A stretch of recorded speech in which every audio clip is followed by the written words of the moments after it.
Apodaca.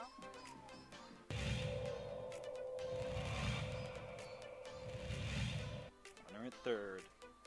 High leverage spot. Can Chavez keep the tie?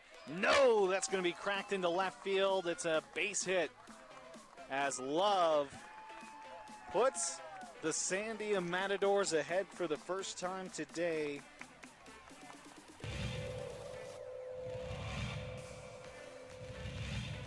The 0-2.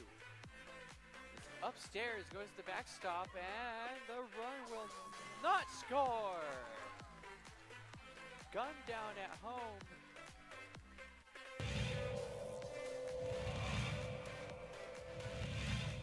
Chavez rocks and fires. Ahmed, that's going to be an RBI.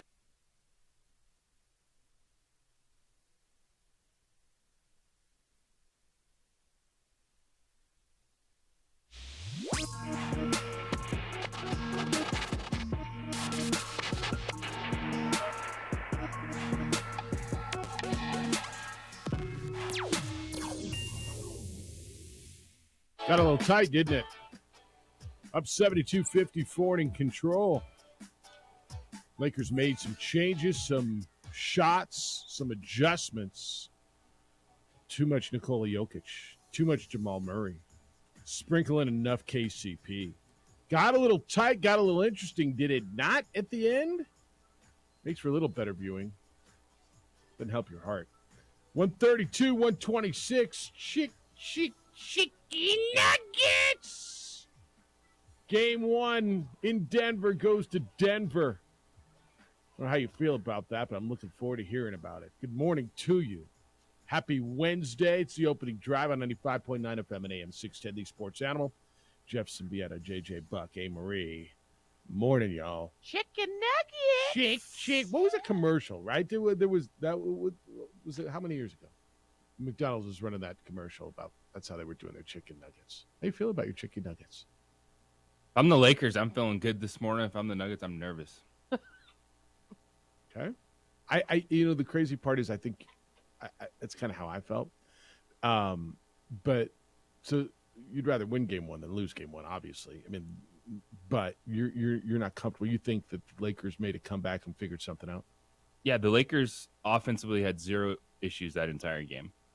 There's no way for the Nuggets to stop the Lakers when they get the ball in the post. When they're posting up Hachimura, Michael Malone is going to consistently let Jamal Murray switch on LeBron James that many times in a game. They're going to get destroyed. Anthony Davis can match Nikola Jokic offensively, and the Nuggets are not getting performances like that from KCP, Michael Porter Jr., or Bruce Brown.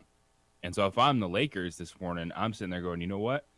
We could come back to this building for game 5 and be up 3-1 in the series if they just settle things down in a few areas. Why do you feel that the Nuggets won't get those performances from KCP, Porter, and Brown? It's the life of role players in the NBA. So that was like a one-off, and you think next time out they won't have that same shooting performance next game. They had 21 out of KCP, they had 16 out of Brown, and 15 out of Michael Porter Jr. So maybe they needed every single one of those points to not blow a 21-point second-half lead. Yeah, no, it got really like. Did you think they were losing? Fourth quarter crossed my mind when it got down to 3. I thought that was a situation where Nikola Jokic, where you at, dude? In the fourth quarter, the dude did not score a point until he had a free throw 26 seconds late. So when it was down 3 and LeBron jacked that 3. Didn't you just? I thought it was going in. Like I think everybody did, right? So the Lakers come back from 20. What was it? 21. Yep. Right. They come back from 21 down, and they have the ball inside a minute, and that guy pulls up for a 3. And I've read plenty of stuff. Oh, it's a bad shot. Come on, stop. Right. That guy, he hits that shot. You're telling me how great he is. He's the greatest player ever, and it's the clutch. But he didn't. I don't have a problem with him taking that shot. Now, if it was Austin freaking Reeves who doesn't miss for crying out loud, holy smokes, was he good when it counted, huh? 23 points, 5 of 9 from three-pointers for the Mayo Mamba, Austin Reeves. But I don't think I disagree with you. Like, the Lakers lose the game, but were dominant in that fourth quarter. And the way they came, I mean, they were a few shots short. And okay, so let's go back to your thing. Where's Nikola Jokic? because it's really hard to sit here and say, the dude had 34, 21 rebounds and 14 assists, but where was he, right? I mean, to sit here, the guy hits that shot at the end of the third. To say, where's Nikola Jokic? And Yeah, they had 2 prayers that went in that game. Jokic shot and then Murray's. Yep. The end of the shot clock. All right, so are you putting it on? And I'm not gonna. So I'm gonna lean on you a little bit, okay? Because I was watching the game on my phone at the Cure. All right, so we watched the fourth quarter. Dedication. Yeah. All right, so just so I had an idea, kind of what I was talking about today. So I didn't get any commentary, and I didn't really get to sit and break it down. I mean, I saw the details, but and then went back and watched some of it later. Do you feel that it was on Jokic not being involved in the fourth quarter? Just touching the basketball. Were they not getting in the ball where he needs it to be? Nope. All right, so this is on Jokic. Yeah, this is there's certain points, and he is smart enough. As dominant a game that he had, he was when the game was getting tight in the fourth quarter. Yeah. He was still trying to be himself, but he forced some stuff that's some turnovers, some bad passes. There's a couple moments where it's like you just got to go get it. Like this game, the momentum is against you right now. The Lakers are surging, and they had some bad possessions in that fourth quarter. And if I'm the Denver Nuggets, this is my concern with that team. The Lakers can figure out how to not give up 37 points in the first quarter. When they settle things down, they get it more to a half-court game. The Lakers are not good in transition basketball. When they give up that rebound, another team starts going. So if they settle those areas down, they can be better in the half-court defense. In that second half, where the Lakers scored 38 points in the third quarter and 34 points in the fourth quarter, that's something that they can continue to do. So I worry about Denver's defense. I do. I kind of worried about Denver's defense going into this. I looked at Denver's defense in the last series in games 2 and 3 in Phoenix, and I thought there's something to exploit, right? You look at it and say, holy smokes. I mean, I thought that's why they got beat in those games. They gave up 126 points last night. I'm listening to you a little bit. Like, if I didn't know the score, I thought Denver lost, right? I mean, you almost feel that way. But they won the game. Jeff Van Gundy said it last night at the end of the game. It's like, coming out of this game, I have more questions about the Nuggets than I do the Lakers. And it's when you look at it, dude, Anthony Davis had 40 points. Yeah, he did. He's going to do that. Like, he's that dude. You better believe it. He can match Jokic, and I think he can be better. And there were some times, one-on-one, he stuffed Jokic in the post. And I trust the Lakers' half-court defense to be able to slow things down to where they're not down 37-25. Then I do the Nuggets figuring out how to guard the post play when the Lakers have the side advantage. And they're going to Rui Hachimura, posted him up inside. How about putting Rui Hachimura on Jokic? We talked a little bit yesterday. When you put James on him, I'm not sure I saw Hachimura on him. I thought it was a pretty good move by Darvin Ham, and obviously it worked pretty well. Yeah, because you're going to get your moments where it's one-on-one Anthony Davis and Jokic. And AD's got to go at him, be physical on both ends of the floor. But then when you can allow Anthony Davis to be a free safety. Yeah, he's basically roaming that back line. Yes. Even more dominant. Yeah, that's a problem. I don't know if you're going to ask me, who do I trust more defensively, AD or Jokic? It's pretty easy to me. It's Davis, right? It's Anthony Davis, and yet Jokic still went for 34, 21, and 14. All right. Bottom line is, Nuggets are up 1-0. The Nuggets are up 1-0 in this series. So where are you? If you're a Laker fan, and I know there's a ton of you out there, the number's 505-246-0610. That's the 377 Brewery hotline. It is also the Sports Animal text line. So do you feel like JJ does, that if you're the Nuggets, you're up 1-0, but you're nervous? And if you're the Lakers, you're down 1-0, but you're really confident? Nugget fan, I know you're there as well. How do you feel? You're up 1-0 in the Western Conference Finals. You can sit here and say, well, we got to make adjustments. We didn't play as well as we could. Or is it, well, man, it's as good as we can play, and we barely held on and beat that team that we had down by 21. Where are you?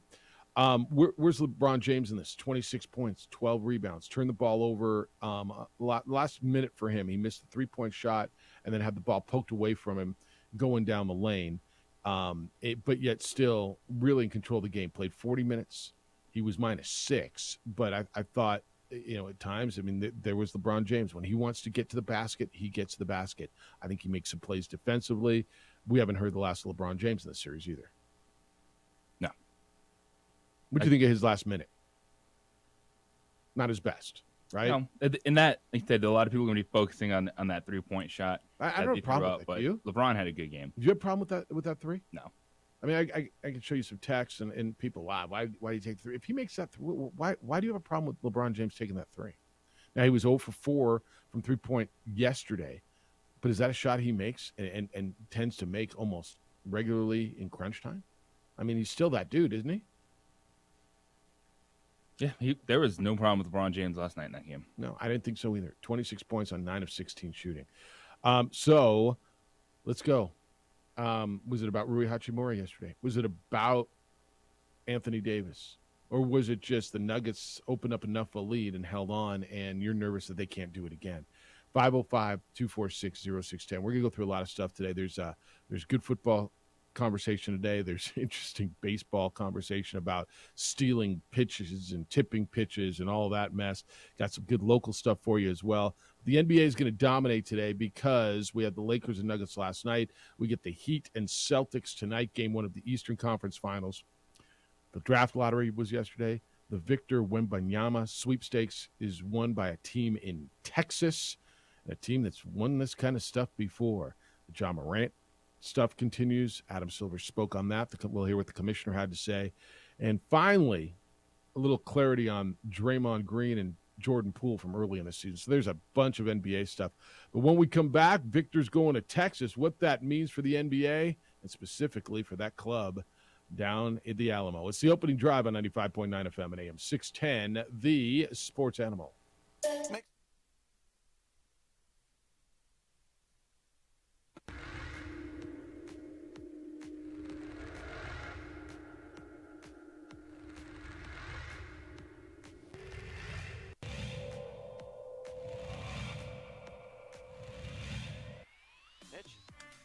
Line drive right at the shortstop for out number 3.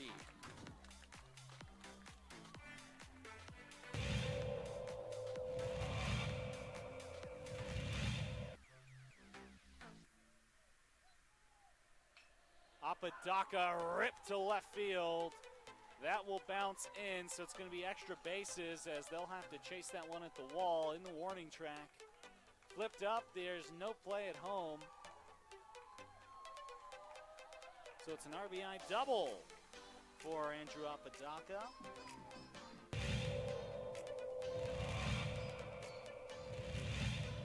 Runner at third. High leverage spot. Can Chavez keep the tie? No, that's going to be cracked into left field. It's a base hit as Love puts the Sandia Matadors ahead for the first time today.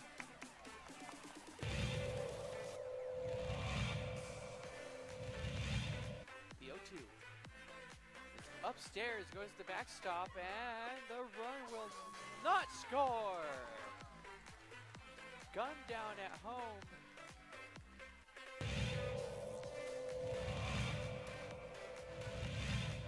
Chavez rocks and fires. Ahmed, that's going to be an RBI for Ahmed as that one right through the gap in right center. Petrie will scoop that one, and it's looking like a triple as Ahmed plugs into third base, and what a way to score that run for the Matadors.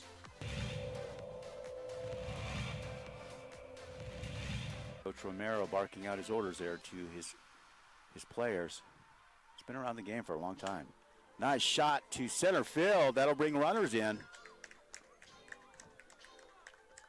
Just like that, La Cueva will bring 3 runners in to go up 3-0. Runner advances to third.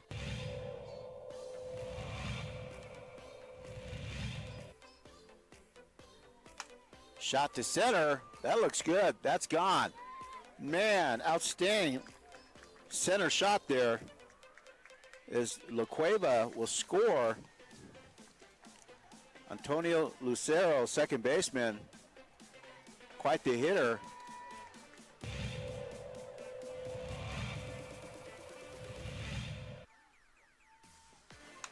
Shot to third, and good catch. And she gets the out. Outstanding play by Trinity Bazan. Nice bright spot.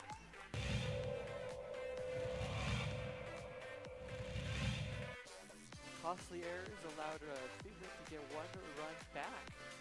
That one sent on the ground to the left side. Throw to first in time. Throw home. Got her. Whoa, what a play.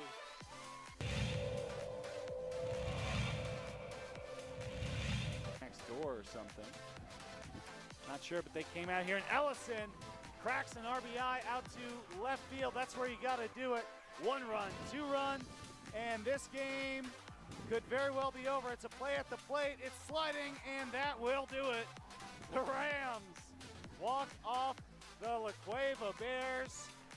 It's a 3-run batted in shot by Dean Ellison.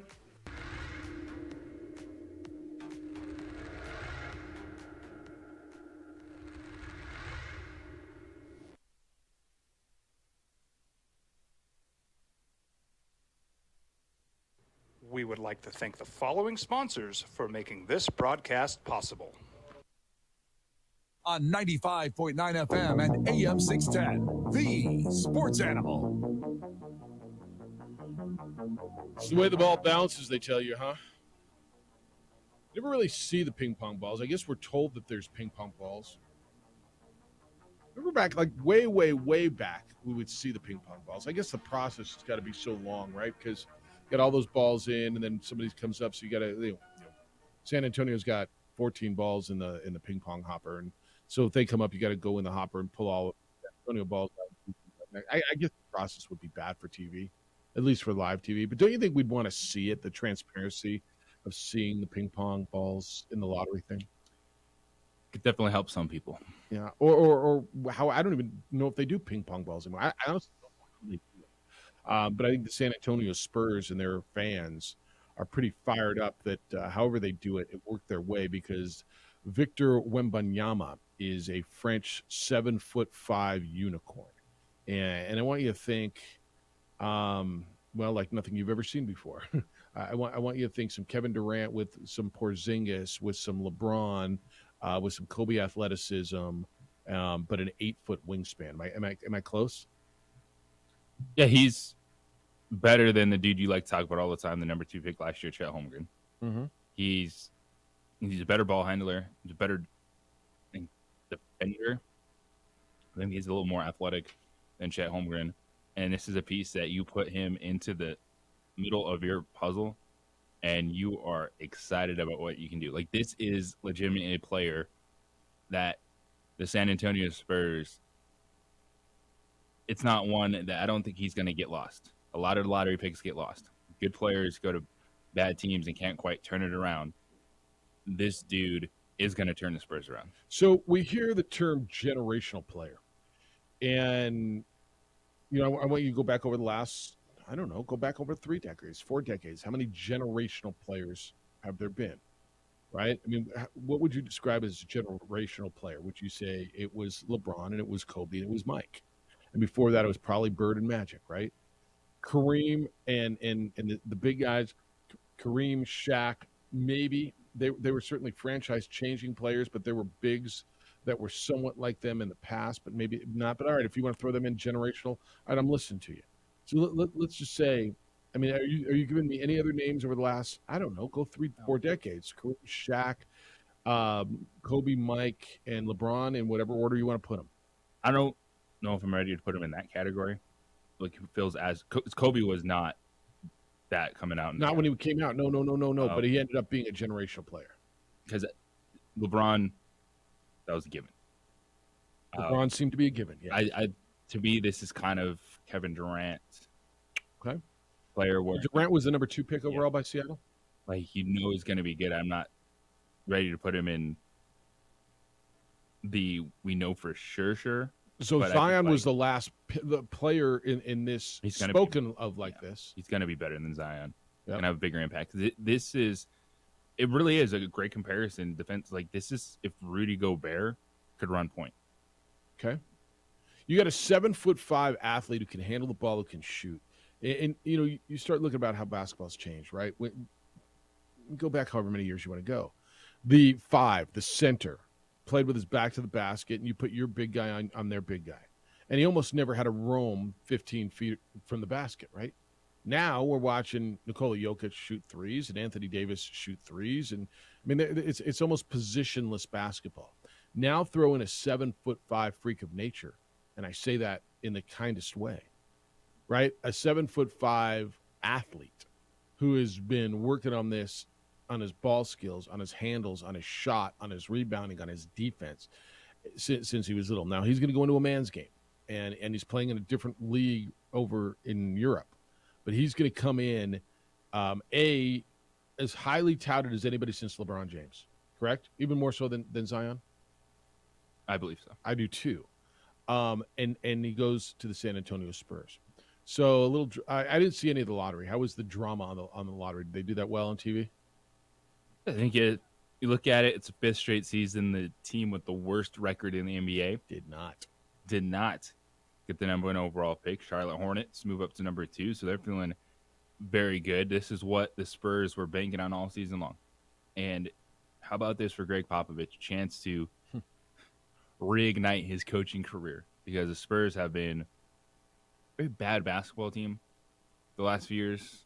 Not a lot of effort, not a lot of trying, and now you can go out there and try and so you can get last run out of pop with the generational talent. Well, that's the absolute example of what I tell you all the time. Players make plays. Like, you can have really good coaches, but there's no good coaches who have won without really good players. And I don't think anybody will deny this, that Greg Popovich is as good a coach as we've seen in our generation, but he's got to have players. So in 1987, the Spurs, was there a lottery then, or were they just they just had the first pick? They got David Robinson with the top pick. 1997, they got Tim Duncan. And now here we are 26 years after that, and they get what is viewed as this generational prospect.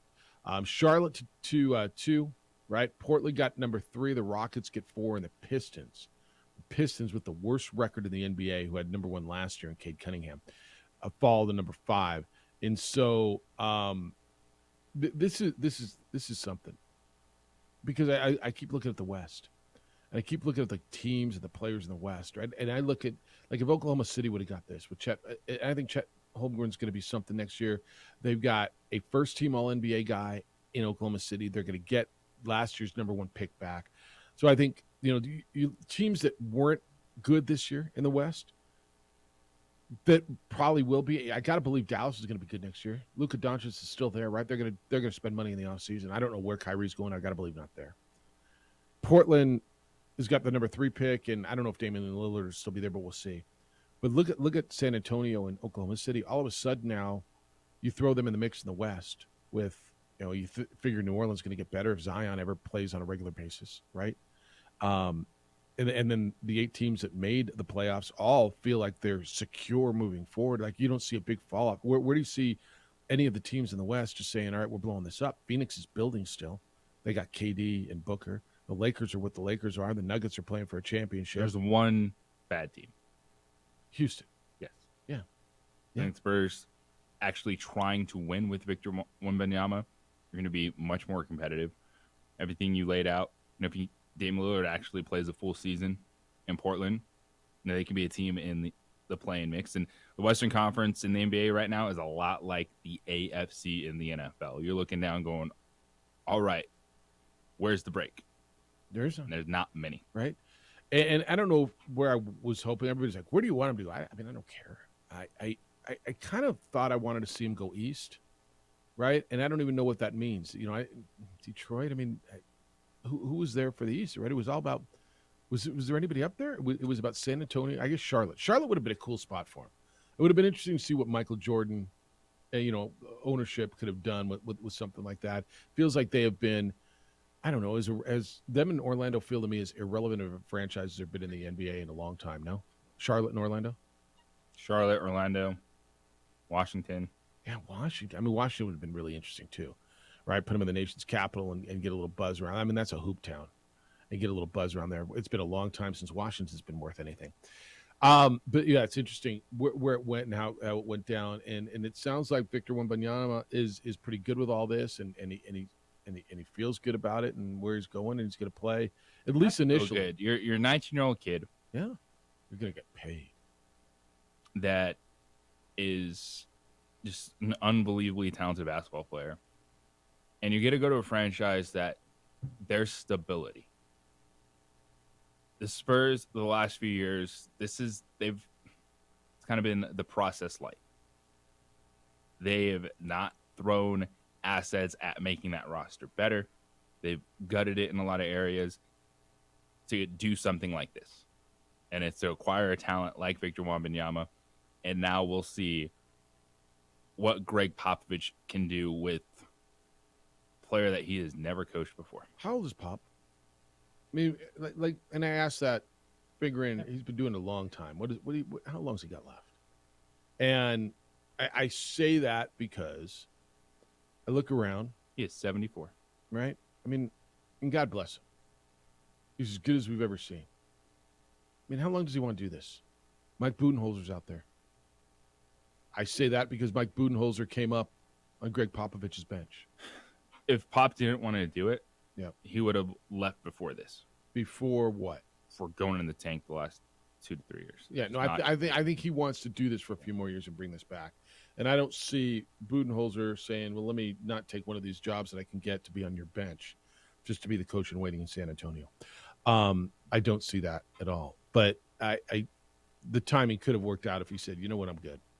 I'm good. Because I think San Antonio's management ownership, don't you, would have said, well, that this we get to continue what we're doing, right? Budenholzer would have been kind of the perfect guy to take that over. Budenholzer was with him. I mean, you go back to Claremont Mud, like and Air Force, and I mean when they were coming up through the college ranks. That's how far back Budenholzer goes with Pop. That's why I could see him being an assistant coach on the staff. You think he can go there for a couple of years and then just say I'm coaching? Because if Popovich was done, he would have left before the tank. I think you're right. I think you're right. Why go through this crap and then leave now? He's not going anywhere, and then it's got to excite him, light some fire back under him, knowing that all right, the Spurs are actually going to try to win basketball. Well, are they now a destination for free agents? So, I haven't looked at this free agency class yet, but all of a sudden now, with the young group that they've got, and now you've got this young man there. Is that a destination? I'm going to go play with Pop. He's won 5 times or 4 times or whatever he's won, and now I've got this young man, and they're building something down there, and it's young and exciting. Because the West is going to be hard, man. No matter where you go in the West, and everybody's going to be trying to build. You can tell me everything's a destination. We'll go play with Booker and KD. We'll go play with LeBron and AD. Go play with Golden State because with what they've got. Everywhere is going to be a destination now out West. But it becomes way more, doesn't it? It becomes way more attractive for a veteran free agent. Yes, it does. See what they do. It's going to be something. All right. Adam Silver spoke about Ja Morant. And everybody has had something to say about Ja Morant. And the commissioner of the National Basketball Association yesterday spoke about Ja Morant.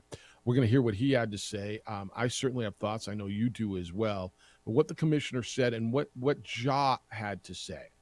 They said, I know my words don't mean anything. Do they mean anything to you? It's hard for them to mean something in this situation. We'll get into Ja, what will happen next, what should happen next when we return on the opening drive. International Protective Service is protecting our community. Home by home, business by business, affordable private security that you see everywhere you go. I know you do. You see their vehicles. Are those officers? Well, they are officers. They're highly trained, armed guards. They're officers. They're security officers who are helping out in our community because property crime's on the rise and police officer shortage continues to be an issue. They will respond to an alarm if your alarm goes off at your home or your business within 5 to 7 minutes. Armed, trained security officers. It's affordable. I've used them for years. They come by my house every single day. They give my family, my neighbors, a sense of security. When I'm gone, if I ask them to, they'll pick up newspapers, roll the garbage cans to the curb and back. A package is delivered, they pick it up off your porch so a porch pirate doesn't. They'll pick up the mail as well. Call them and see what they can do for you. IPS is making people safer, keeping bad guys away, committed to our city and your protection. 505-897-2420. 505-897-2420 or online at ipsglobal.com.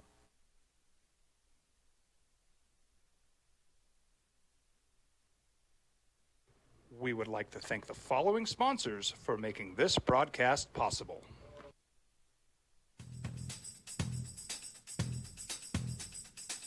International Protective Services is a proud supporter of ProView Sports and New Mexico Youth Athletics. IPS provides residential and commercial security services in the Albuquerque metro area. For more info, please call 505-897-2420 or visit internationalprotectiveservice.com. These are more than just the sounds of a safe place to go after school. These are the sounds of interest being ignited and of mentors making an impact. At Boys and Girls Clubs, we don't do just one thing. We do whatever it takes to meet the needs of every kid who comes through those doors. Because whatever it takes is what it takes to build great futures. Great futures start here. Sometimes it's the small things that make life easier, like never worrying about being declined at an ATM when only cash will do. With your covered from US Eagle, we'll cover you, even if the money's not there. That's a good feeling. And we do it with no extra fees or penalties. It's called trust, and we think that's important, especially if we're asking you to trust us. At US Eagle, that's just part of what it means when we say people mean more. Don't sacrifice quality and flavor when you're in a hurry. Golden Pride offers ribs, fried chicken, green and red chili breakfast burritos, and Frontier Cinnabons. 4 great locations, or visit us online at goldenpride@abq.com. Golden Pride Barbecue Chicken and Ribs, proud supporter of ProView Sports Network. Check it out. What is it? It's a time machine, bro. I could jump into the future, get my paycheck early. I already get my paycheck early at US Eagle. Get your paycheck up to 2 days early with US Eagle Early Payday. Now's a great time to have your checking with US Eagle. Time machine. Your girlfriend breaks up with you in 22 hours, 53 minutes. Wait, what? Seth? We fight the battles no one hears about. We drop into the middle of firefights to rescue others. And act as one-man air traffic control towers. We're the ones who go before all others.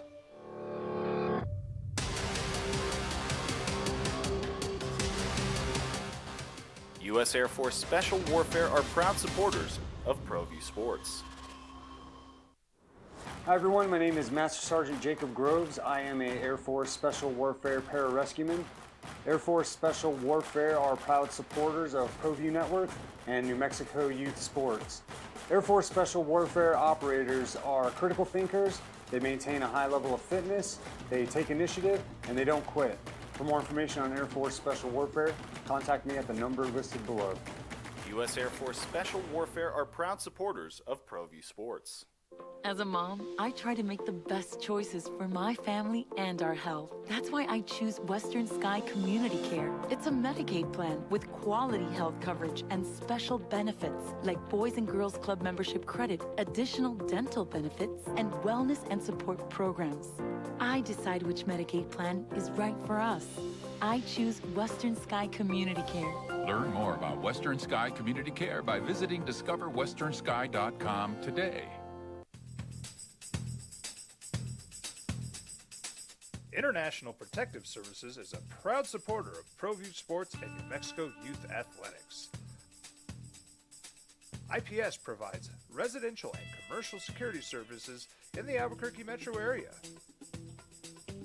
For more info, please call 505-897-2420 or visit internationalprotectiveservice.com. We would like to thank the following sponsors for making this broadcast possible. Well, I'm going to the frontier, walking to the cashier, order up a root beer and a number one. Cover it with green stuff, one. 132, 126. That was the number last night. Nuggets beat the Lakers. 1-0. Nuggets are up, and I don't know, man. Does it feel that way? Jokic late in the game, 1 of 2 at the free throw line, and the spread was 7. Is that right? Well, that was too big of a spread. The spread was 7. They won by 6, and he missed a free throw at the end? Yep. Well, that had to piss a lot of people off.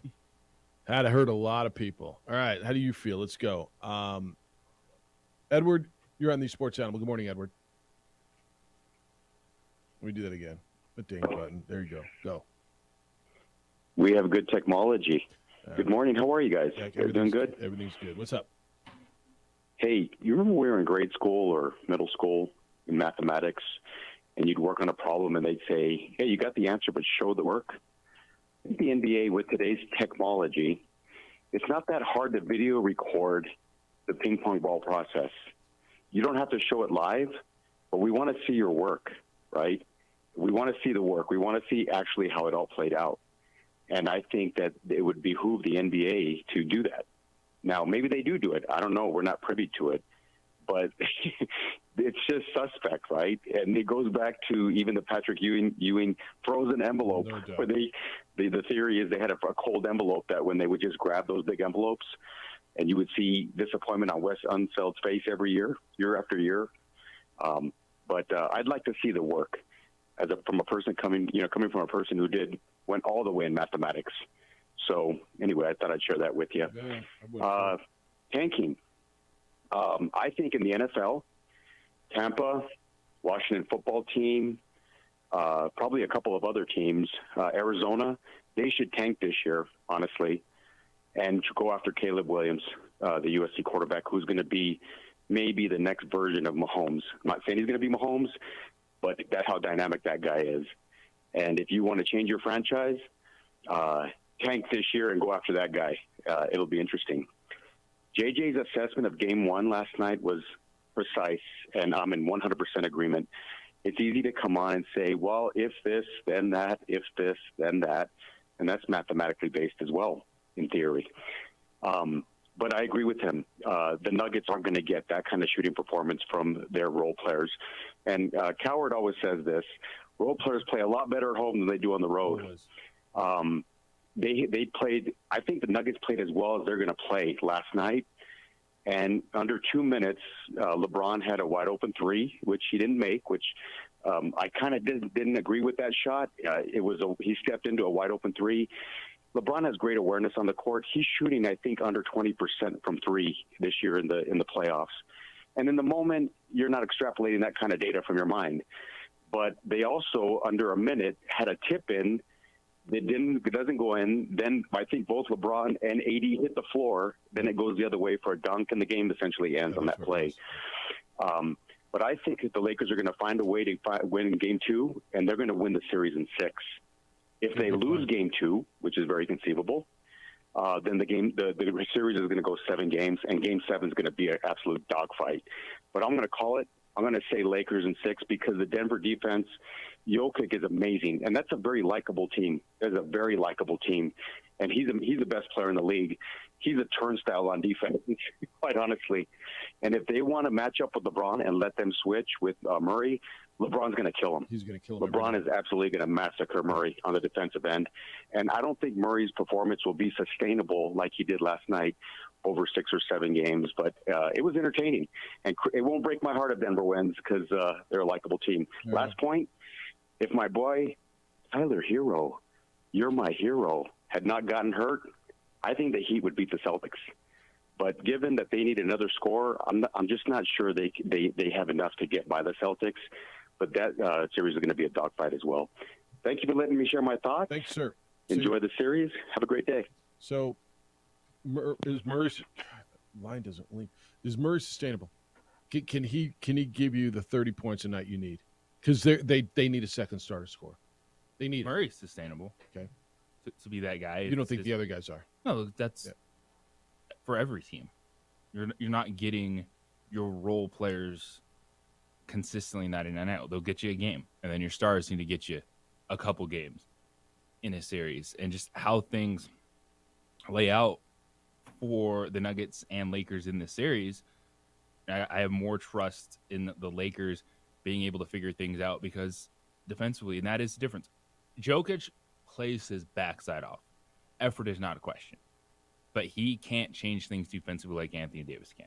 And there were some stretches in the third quarter where even with the Nuggets pulling away, they could not blow the game open because of how Anthony Davis was affecting the game defensively. All right, the other thing is, what was the other thing there? I just wrote it down. The LeBron shot.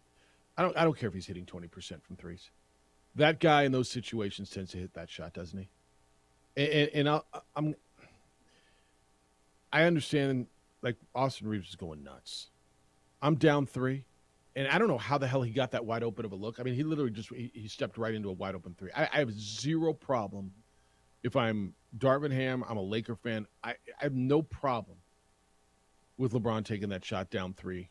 What was it, 40-something seconds ago? Yeah. None. No, he missed it. If he makes it, that's what LeBron does. I got no problem with that. Right? I mean, you're going to get a better look? That's one of the ones that it's different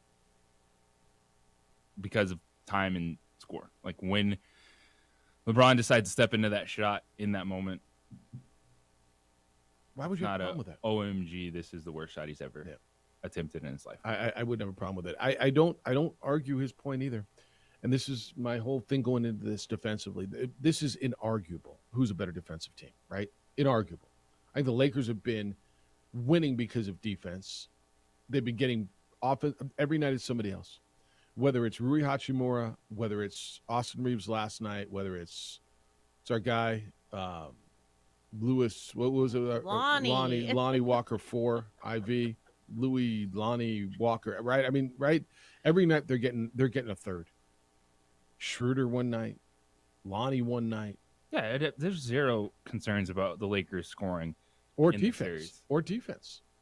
You know, when I don't know. I heard a lot of analysts about this. Well, I mean, Denver's got a better, deeper roster because they've got Porter and they've got Aaron Gordon. And I'm like, I'm not sure. I don't think they have a bad roster. I think they got a really nice roster. I think they put together a championship contending roster. And hence they're in the finals of the Western Conference and they're the number 1 overall seed. I don't think their roster's bad, but I don't know that I can look at that and say, after what Rob Pelinka did at the trade, the general manager for the Lakers, when he went out and got Schroeder back and Hachimura and the emergence of Austin Reeves and a healthy Anthony Davis, like people ask me all the time, and I don't know how many times you've heard this in the last 3 weeks. Well, the Lakers were horrible. What happened? Well, number 1, Anthony Davis is healthy, right? Number 1, Anthony Davis is healthy. And then this roster is not what they were when they were the 13th seeded team midway through the season. They're just completely different, right? But, I mean, first and foremost, AD's healthy and playing like a damn superstar, right? Yes. And then what they did on backfill, it's been terrific. All right, I know we teased, we're going to get into what Adam Silver had to say about Ja Morant. What Ja said about Ja, and then what the commissioner had to say, we are going to do that when we come back. Amory, you got some sound on that, I believe? So we'll do that. And then I want to get into it and why it's different. I've heard a lot of people, well, I mean, you see politicians with guns in commercials and nobody has a problem with them. Why is there a problem with Ja? If you need to explain, we'll get into why it's a little different. That's coming up next. May is busy. The summer gets busy with life events. And where are you going to host your life events? I am actually hosting my wedding at a venue called 377 Brewery. And it's the perfect place, whether it's a wedding, a graduation party, a retirement party, a birthday party, an engagement party, whatever life is bringing your way, 377 Brewery's got your back. It's conveniently located on the northwest corner of Yale and Gibson. I have a lot of people flying in for my event. I love that's conveniently located by the Sunport. The staff is amazing. They cater to your events. They have a full bar, awesome kitchen. It's just the best place to have an event. They can hold over 100 people there in event space, and then you add their big, beautiful patio. It's just perfect. It's family friendly. It's pet friendly. Go check it out or check them out at 377brewery.com. named for the flight wing at Kirtland Air Force Base. 377 Brewery, again, is on the northwest corner of Yale and Gibson. It's for anyone who loves good beer and fun.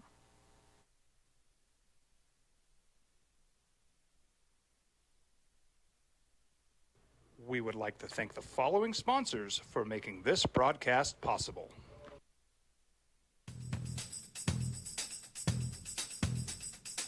International Protective Services is a proud supporter of ProView Sports and New Mexico Youth Athletics.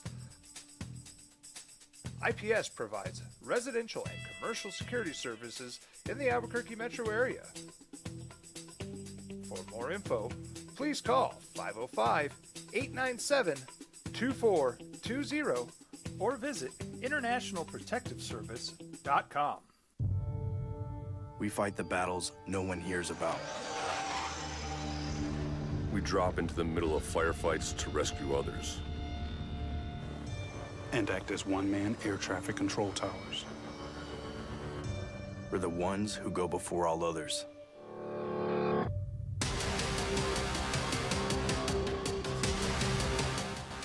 U.S. Air Force Special Warfare are proud supporters of ProView Sports. Check it out. What is it? It's a time machine, bro. I could jump into the future, get my paycheck early. I already get my paycheck early at U.S. Eagle. Get your paycheck up to 2 days early with U.S. Eagle Early Payday. Now's a great time to have your checking with U.S. Eagle. Time machine. Your girlfriend breaks up with you in 22 hours, 53 minutes. Wait, what? Seth? Hi everyone, my name is Master Sergeant Jacob Groves. I am a Air Force Special Warfare pararescueman. Air Force Special Warfare are proud supporters of ProView Network and New Mexico Youth Sports. Air Force Special Warfare operators are critical thinkers. They maintain a high level of fitness, they take initiative, and they don't quit. For more information on Air Force Special Warfare, contact me at the number listed below. U.S. Air Force Special Warfare are proud supporters of ProView Sports. Well, I'm going to the frontier, walking to the cashier, order up a root beer and a #1. Cover it with green stuff, one scoop is not enough. Find a booth that's real tough, back by the Duke. Meet my family, meet my friends in the quirkiest restaurant I have ever been. All of Albuquerque's favorite spot, it's the Frontier Restaurant. The Frontier Restaurant is a proud supporter of ProView Networks. These are more than just the sounds of a safe place to go after school. These are the sounds of interest being ignited and of mentors making an impact. At Boys and Girls Clubs, we don't do just one thing. We do whatever it takes to meet the needs of every kid who comes through those doors. Because whatever it takes is what it takes to build great futures. Great futures start here. Sometimes it's the small things that make life easier, like never worrying about being declined at an ATM when only cash will do. With your covered from U.S. Eagle, we'll cover you, even if the money's not there. That's a good feeling. And we do it with no extra fees or penalties. It's called trust, and we think that's important, especially if we're asking you to trust us. At U.S. Eagle, that's just part of what it means when we say people mean more. We fight the battles no one hears about. We drop into the middle of firefights to rescue others. And act as one-man air traffic control towers. We're the ones who go before all others.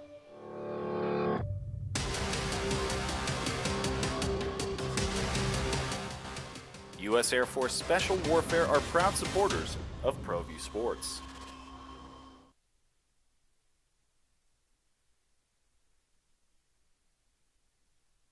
We would like to thank the following sponsors for making this broadcast possible.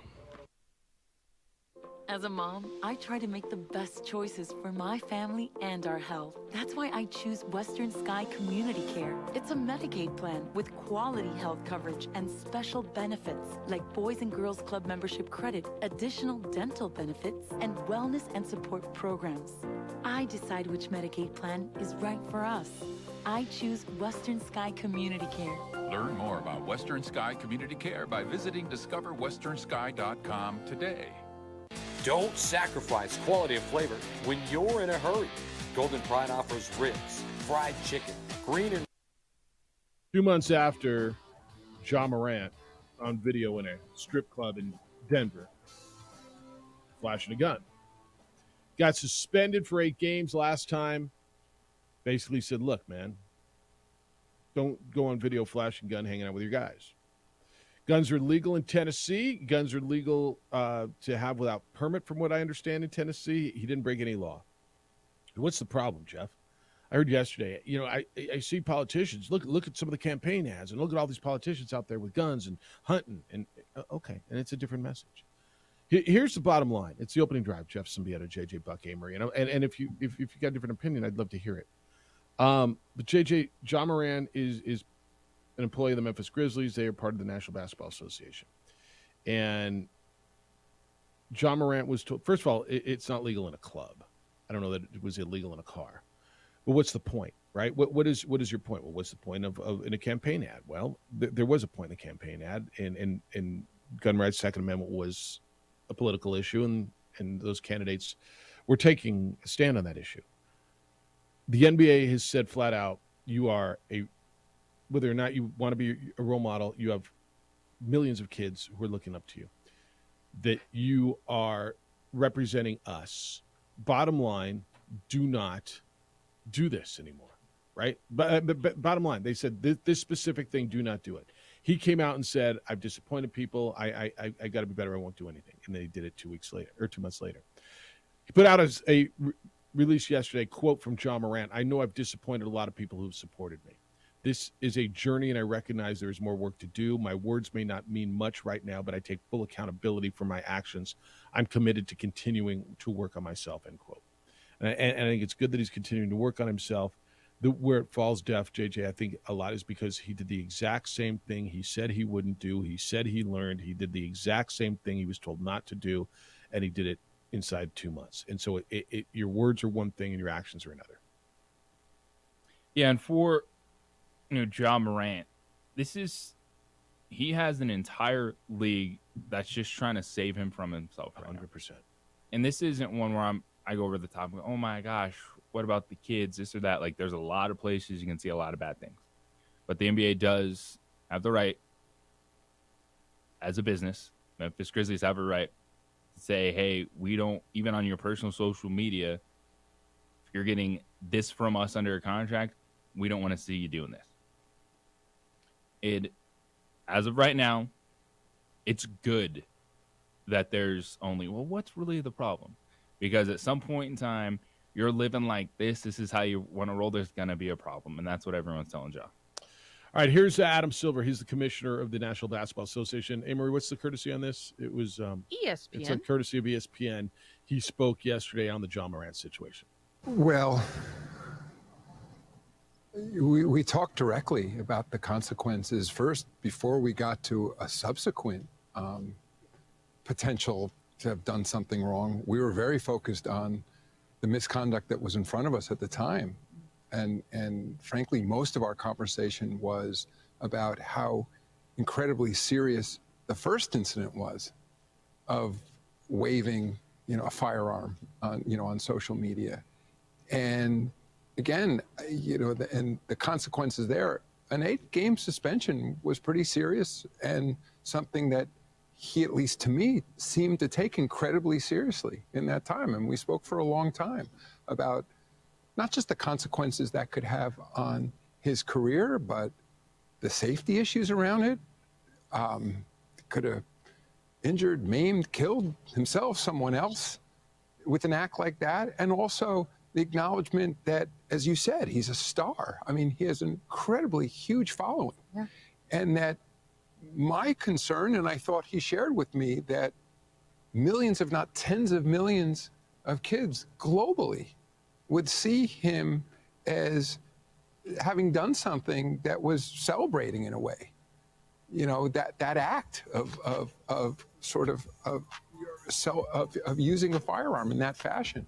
And so I at least was left with the sense that he was taking this incredibly seriously. So honestly, I was shocked when I saw this weekend that video. Now, we're in the process of investigating it, and we'll figure out exactly what happened to the best we can then. It's the video's a bit grainy and all that, but I'm assuming the worst, but we'll figure out, exactly what happened there. All right, so you get to respond when we come back. We're hitting the break now. Oh, I thought that was our music. Okay. I think he said it perfectly, and the only thing he didn't say in there, although he probably kind of alluded to it, the young man went out and did exactly what he said he wasn't going to do, what he was told not to do, what he said he understood. He did it again within 2 months and flippantly, and obviously he didn't get it. And so that's where he says, I'm working on myself and all that stuff. That's great. Are you? I mean, are you? You're still evidently with the same people. I'm not telling you to leave your crew. I don't know, Amy, if you're the problem here is you might have to leave some people behind to focus on yourself. Yeah. And when we're talking about Chris Carter, like, get yourself a fall guy. Well, right now, Ja, you're the fall guy. Your dudes are putting you in a bad spot. Let me ask you this. If your boss flat out came out and said, hey, do not do this. You got suspended for 8 games or 8 days or a week, whatever. And you came back 2 weeks later and you just did you said, no, I get it. You're right. I got to be better. I got to work on myself. And you came back 2 weeks later and did the exact same thing. What would you expect to happen?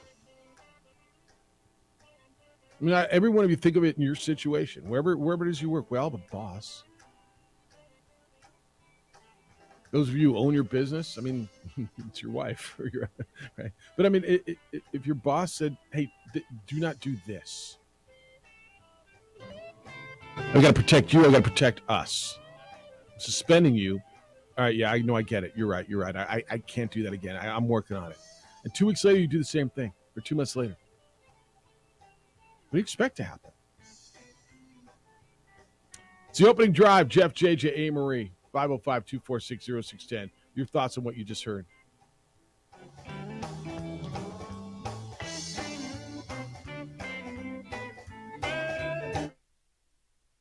We would like to thank the following sponsors for making this broadcast possible.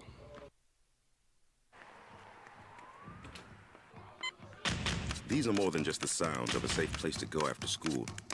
These are the sounds of interest being ignited and of mentors making an impact.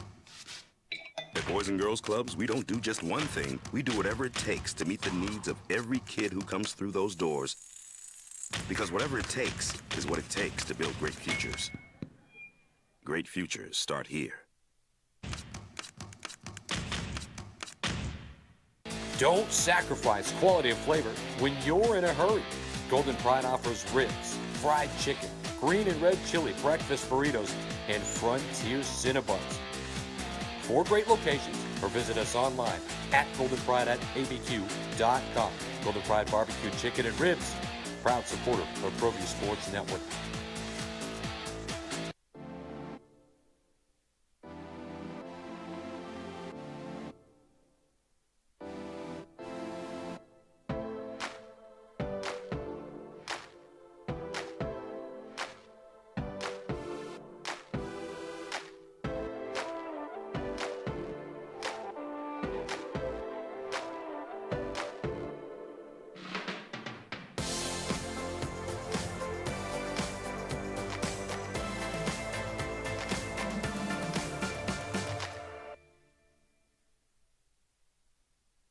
We would like to thank the following sponsors for making this broadcast possible. For your business or your home, Valley Fence stands alone. We're #1 in New Mexico for a reason. It's the best fence you can own.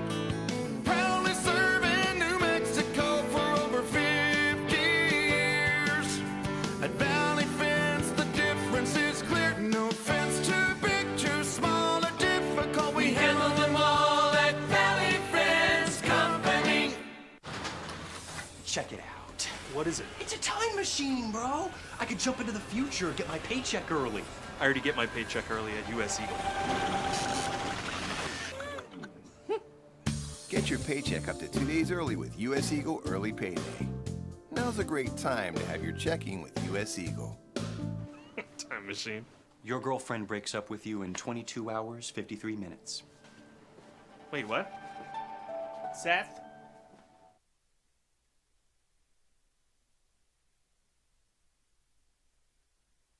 We would like to thank the following sponsors for making this broadcast possible.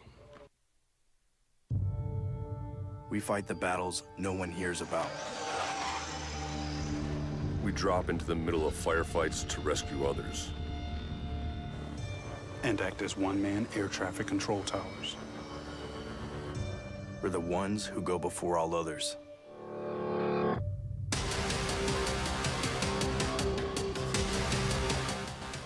U.S. Air Force Special Warfare are proud supporters of ProView Sports.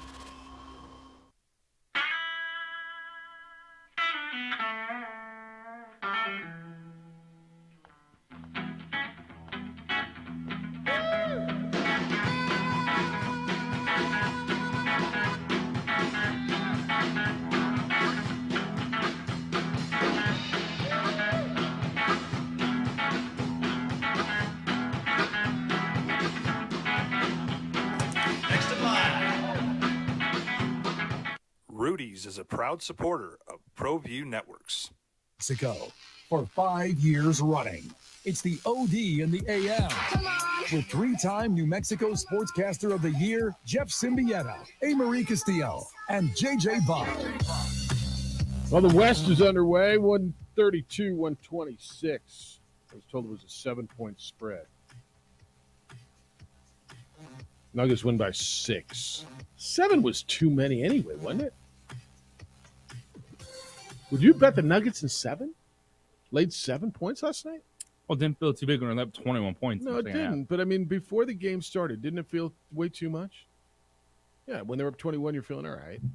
But, I mean, look, that was such a perfect, typical – that could have been a midseason NBA game for that matter because midseason NBA games, you watch the last 5 minutes, and that's kind of where it all tightens up. This was a 21-point game that got down to a 3-point game with the ball in the Lakers' hands in the last minute. LeBron James steps into a 3 and missed it. Austin Reeves was terrific. It's the opening drive. Jeff, JJ, A. Marie. If you want to get in on what we just heard on Adam Silver, he's the commissioner of the National Basketball Association, and he spoke on the John Morant situation. I thought he was very articulate. I thought he was very sincere. I thought he was quite candid, or at least as candid as he could be in a situation like this. Talking about Ja and your thoughts. You know the other sense I'm getting on the Ja thing?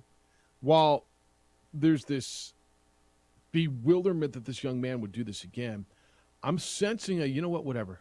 Like, I don't care. There's so many stars in that league. There's so many good players. You know what, dude? Go be that guy, and you'll be the example of the guy who blew it all, right? Go ahead. Like, nobody... There's definitely an element to that. Yeah. Of, all right, if he wants to mess around and throw things away, that's going to be on him. And everything that's happening right now is the league trying to let Ja know that this isn't just about appearance. This isn't just about, oh, you look bad. It's like something really bad can happen if this is the way you're rolling constantly. And it's not. And if you're a gun owner, you see that too, and you're like, yeah, that's not what people think about when responsible gun ownership. Well, I think there's a lot to it, right? And this, I just got the text, literally, as I said it. The NBA does not need Ja Morant. Ja Morant needs a league. Yes. Somebody's going to roll up on tough guy, right? At some point, because it's kind of the way it is, right? You flash your gun. It's kind of how things are, right? It's like boxers, fighters tell you all the time. They go into bars and people always want to challenge them. Oh, you're the tough guy. You want to fight? They get that all the time, right? John Jones tells those stories. Well, you're the guy with the gun all the time. Somebody's going to want to challenge you at some point. Like, how does this end well? You know what I'm saying? You know what else the text line says, hey, Marie? It says, Jeff, more music, please. You talk too much. Coming up next. God, this is so No, good. he's kidding. He's kidding. No, I know, but I it's see the so sarcasm fun. It's coming off of the text at the end of yesterday's show. You guys talk too much. Never hear my texts or emails ever mentioned anymore. Okay. So we talk too much on talk radio. All right, I want to get into last night and what your thoughts on it. Other stuff, and let me because I'm getting emails on this. Lobo baseball loses yesterday to New Mexico State. They got beat 8-0 by the Aggies yesterday. And all of a sudden, people care about Lobo baseball because they lose. You don't seem to care much when they win. But New Mexico State was 13 wins and 35 losses coming into this.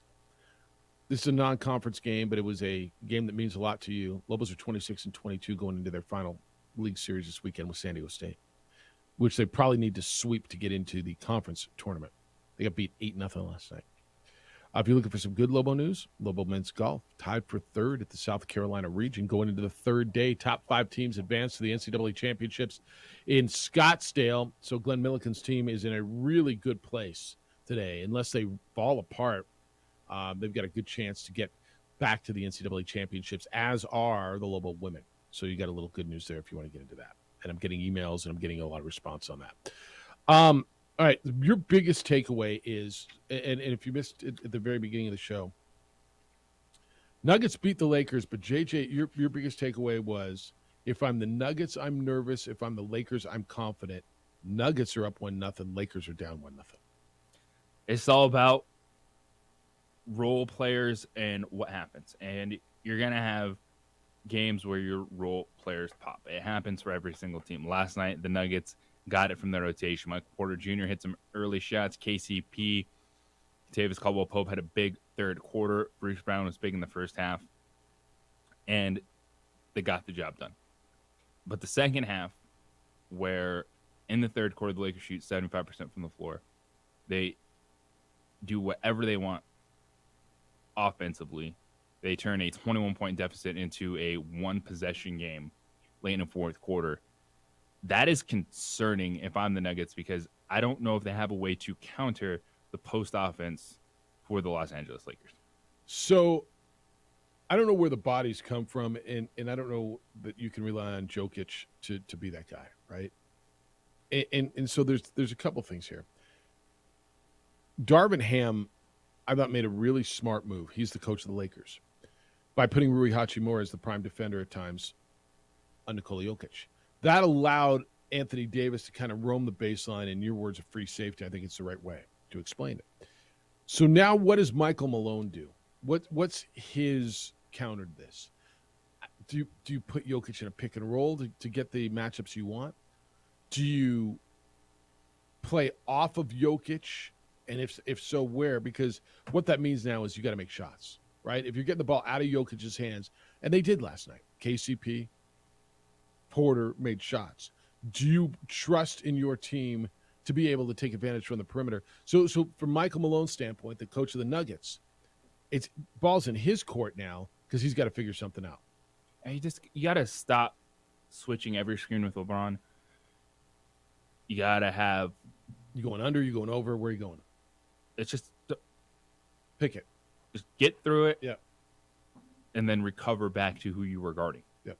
And then if LeBron James make the pass, it's fine. Like, make the pass, or I'll let him take some jumpers. And if he happens to be hot, so be it. Just don't let him back down Jamal Murray in the post that many times, because then that's easy offense for the Lakers. Backing down, the double team comes, LeBron moves the ball, Lakers get a good shot. Look, if you're going to play Jamal Murray, who's 6'2", 6'3", if you're not going to find a way to get him off of LeBron, you're going to have a problem. And LeBron went for 26 last night, and they're getting what they wanted. So look, this is basic, and you would think it would be basic to defend, because I don't know, it's the oldest thing in the history of the NBA, isn't it? Pick and roll offense. That's how you get the matchup you want. You run a pick and roll, you pick up, and if they can't fight through it, and that's the whole roll thing. If they try to fight through and don't switch, and there's the roll. That's why it's so effective. That's why it's been so effective for 100 years in the NBA. I know I'm exaggerating, but certainly 30, 40 years. To your point, they've got to fight through. They cannot allow that to happen where Murray's guarding LeBron. Well, that many times, because it just opens up everything offensively for the Lakers because you get so deep in the post, and then the double team comes late instead of easy passes off of that. And Anthony Davis can absolutely match Jokic offensively in this series. The fear is, what do you do with Anthony Davis defensively? Like offensively, yeah, and match him. He had 40 last night to Davis, and Jokic had the 34-point, 21 rebound, 14 assist, triple double. I'm worried about the defense, and I've been worried about the defense for the Nuggets the whole time. I wouldn't have been surprised if Phoenix beat him, but with all the injuries Phoenix had, it just wasn't enough, and there was too much Jokic. AD neutralizes Jokic. I mean, to me, you look at it, okay, so how does Denver defend? And if you're going to go with the old adage, and this is why I understand where you're coming from, even though you're up one, you're nervous. If you go with the old adage that defense wins championships, it's not even arguable to me in this series who's better defensively. Then the numbers will tell you who's better too. And so will the your Lakers. Eyes. So will your eyes, right? So will your eyes. And it might not seem like it after last night's game. I'm sure there's probably some people listening going, what are y'all talking about? The Nuggets scored 132 points. Yes, they did. They did. I don't think that's as sustainable. Well, what they score in the second half? The Lakers figuring out a way to slow the game down overall. Yeah, I mean, but to me, what they score in the second half, right? They had a big lead, and they scored. Well, they still scored 34 in the third, 26. I mean, this was a track meet. And I don't expect every game to be 132, 126. Right? You're going to get a game in the low hundreds. I don't know that we're going in the 80s like in the East, but you're going to get a couple of games in the low hundreds. And who does that favor? Right? Who does that favor? Can the Nuggets continue to go? Laker fan, where are you? How you feeling? You lost game one, but do you feel all right? It feels like, all right, you walked away like, all right, I figured something out. Nugget fan, you won game one. How you feeling? You feel all right? When we come back, this is interesting, and I think it was lingering all year long.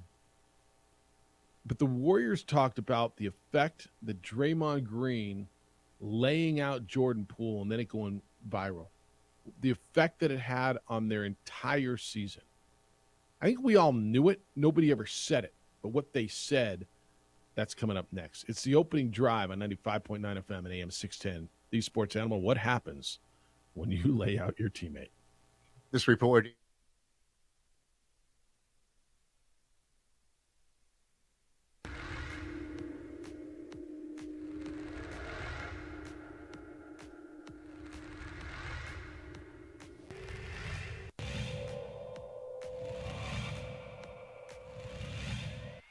There's a line drive right at the shortstop for out number 3.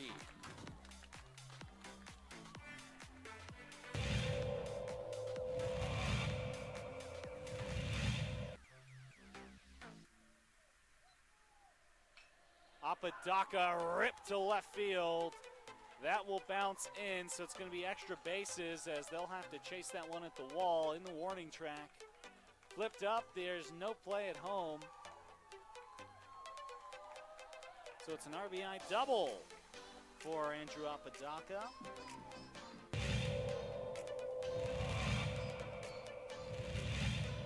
Runner at third. High leverage spot. Can Chavez keep the tie?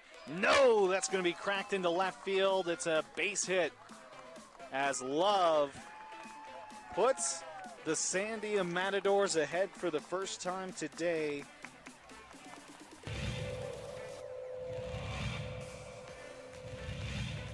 The 0-2.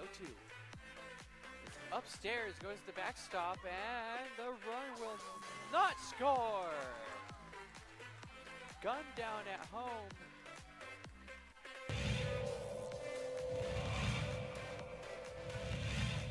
Chavez rocks and fires. Ahmed, that's going to be an RBI for Ahmed as that one right through the gap in right center. Petrie will scoop that one, and it's looking like a triple as Ahmed plugs into third base, and what a way to score that run for the Matadors.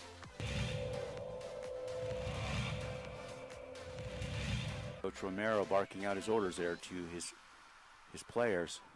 He's been around the game for a long time. Nice shot to center field. That'll bring runners in. just like that, La Cueva will bring 3 runners in to go up 3-0. Runner advances to third.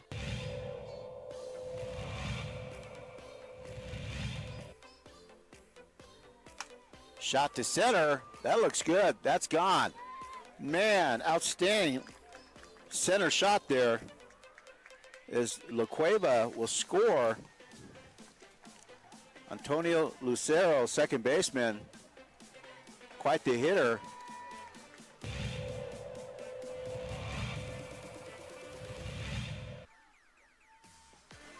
Shot to third, and good catch.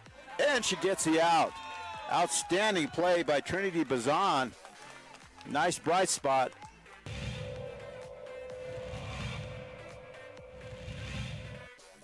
Costly errors allowed Cleveland to get 1 run back. That one's hit on the ground to the left side. Throw to first in time. Throw home. Got her. Whoa, what a play.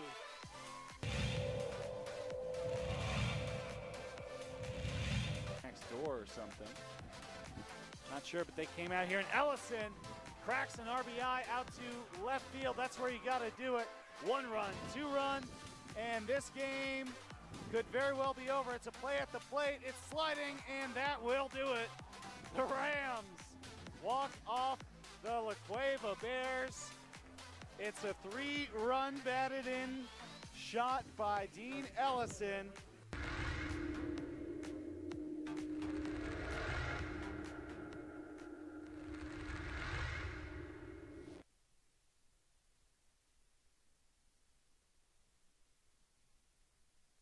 We would like to thank the following sponsors for making this broadcast possible.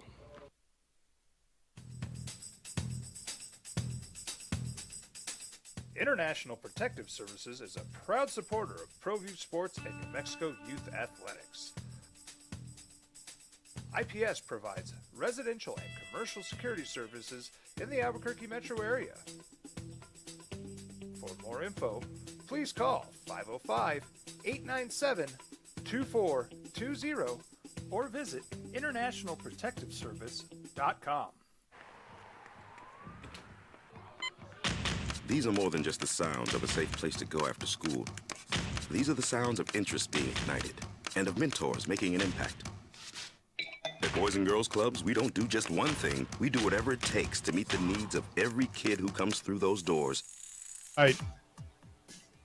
You get hoops tonight. You get the East. Heat and Celtics game 1 after the Nuggets beat the Lakers last night, 132-126. And taking your thoughts on the Lakers and Nuggets and how you feel.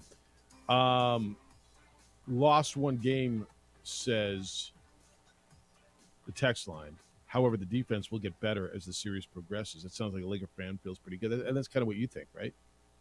This one says play double Dutch bus. We'll do that on Friday. Well, that's kind of a Friday thing. We can't abuse that, can we? Come up the 5 at 5 and the 505. That's what I used to do. Remember the other station? We used to do the 5 at 505 and the 505. There was like a little top 5 thing we had sponsored. Back when JJ and I were doing an afternoon show down in the closet on Central. Warriors are out. Lakers beat the Warriors. And Steve Kerr and Draymond Green, Steve Kerr, the coach of the Warriors, Draymond Green, their power forward, spoke yesterday about the incident at the beginning of the year. And this was one of those things where it went viral and a video leaked out, but I think it still would have been an issue in that locker room. And at some point it would have leaked out what happened, maybe not as severe, because once you saw, I mean, that was one dude not pushing another dude. That was one guy walking up to another guy, putting his chest in him and dropping him, right? Yes. I mean, here's a sucker punch. Bull was not expecting to be knocked. No, he got chested, and dude hit him in the jaw and dropped him. And I remember the conversation. Do you remember the conversation at the time? This is back in October, November? How do they get through this? How do they get past it? And we heard, well, they're professionals, and Steve Kerr's a great coach, and they've got a culture there, and they're gonna get through it. And I think Draymond sat out a game. Sounds like they didn't get through it. Draymond Green spoke on ESPN last night with Stephen A. Smith, and he acknowledged that if he had not punched Jordan Poole, he says the Warriors would still be playing. He said because he believes that it compromised his ability to lead with his normal voice in the locker room. He used the word slippage a lot. He said the slippage we had, I couldn't lead, I couldn't be me. He said by February I kind of got my voice back. I felt, but there was 5 months of habits being made, and he says we didn't lose because the Lakers beat us. We lost because of that. All right, Lakers beat you. Steve Kerr acknowledged it, the head coach. He said anytime trust is lost, then it makes the process much more difficult, and there was some trust lost. That's as blunt as I can be. We have to get back to what made us really successful, which is a really trusting environment and a group that relies on one another and makes each other better, end quote. He also said, quote, there's no hiding from it. The incident with Draymond and Jordan at the beginning of the year played a role in that. It's hard for that not to impact a team, end quote. That's what we said at the time. There's no way. They can say all the right things they want. They can say everything they want. But there's no way a guy who's been there for a long time, been a part of a championship, dropping the young gun who's kind of acknowledges the future, is not going to impact your team, is not going to impact their relationship, is not going to have a huge impact on what you do as a body, right? And we watched Jordan Poole disappear in key moments down the stretch. Now, is that why? I don't know why. I don't know.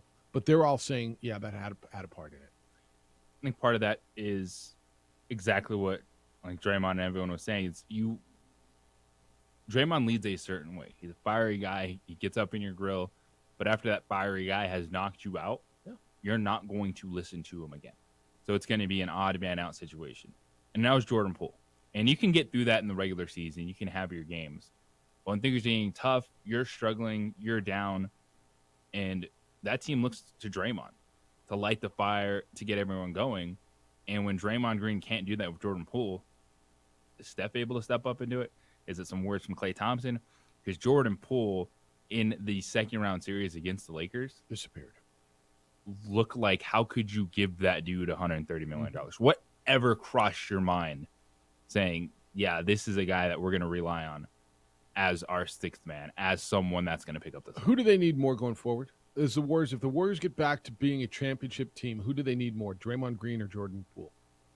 And I ask you this because Draymond, it's his option. He can come back for $27.6 million next year. I don't know how, with this acknowledgement, and everybody knew it, how you keep them both and build this thing back up. As Steve Kerr said, the trust has been lost. So I don't know, and Jordan Poole's value is about as low as it's ever going to be. Somebody's going to try to steal Jordan Poole, right? Can you keep both of them? Today, my answer is no. So who do you need more? I think Draymond, that he's not going to turn down that option. I don't think he is either because he's not getting that much money anywhere else. Yeah, can you rework something where you commit 2 years at a lower amount? All right, but if you keep him, then what do you do with Jordan Poole? Trade him. For what? There's always an answer to that question, Jeff. You know that in the NBA. No, I know that. Right now it seems impossible, but there's 3-team trades, there's movement, there's always something that you can figure out. And looking at that roster, Steph Curry, yeah, he's 35 years old. He didn't look like he's missing a beat. Oh, he's got a few years left. Yeah, that's still a dude that's leading the charge. So you saying you need Draymond more than you need Poole, is what you're saying? Yes. Okay. Mike, you want to talk about the Nuggets and the Lakers? Good morning, Mike. You're on the Sports Animal.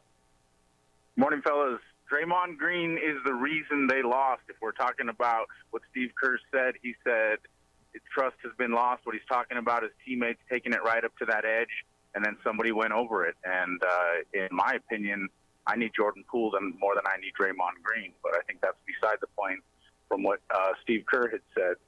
But you guys are right on it. You guys are the consummate professionals. You drew out, what it was, and, these teams are pretty much equal, and the Lakers were probably the more professional team in that regard. And then speaking of the Lakers, you have the Nuggets, right? And you guys are analyzing that game. 132 points is not that rare for that team. If you've been watching that team over the past couple of years, the center, they're doing that with the center bringing up the ball. And he finishes with 15 assists, sometimes 20 or more.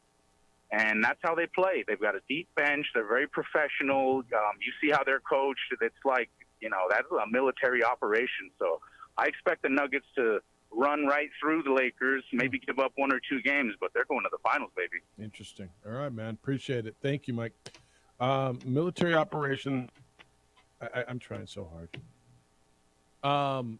Mike, they're going to run right through the Lakers. You're my new favorite caller. Yeah. Yeah. Let's go. There's a lot of people who'd love to see it. I don't know that I think they're running right through the Lakers. I think they can win this series. I think the Nuggets can win this series, and they're up 1-0, and they got a game last night. Like, they didn't steal the game last night. They held on to that game last night. They dominated for 3 quarters, right? Yes, they or did. 2.5 quarters, 3 quarters. So I always ask this question, right? What people say when somebody shows you who they are, believe them, right? We had this conversation about whoever we had this conversation about last week, right? What do you believe? So if someone shows you who they are, believe them. So were the Nuggets the team that dominated the Lakers for 3 quarters, or are they the team that got horribly outplayed in the 4th quarter and damn near lost that game? Which one do you believe in? Because you say, I'm really nervous about it, and I get it, right? I get it. But you look at a body of work. So which are the Nuggets? The team that got outscored 34-26 in the 4th, or the team that was up by 21 points? Which one do you think they are? Because Mike thinks they're a military operation that's going to run right through the Lakers.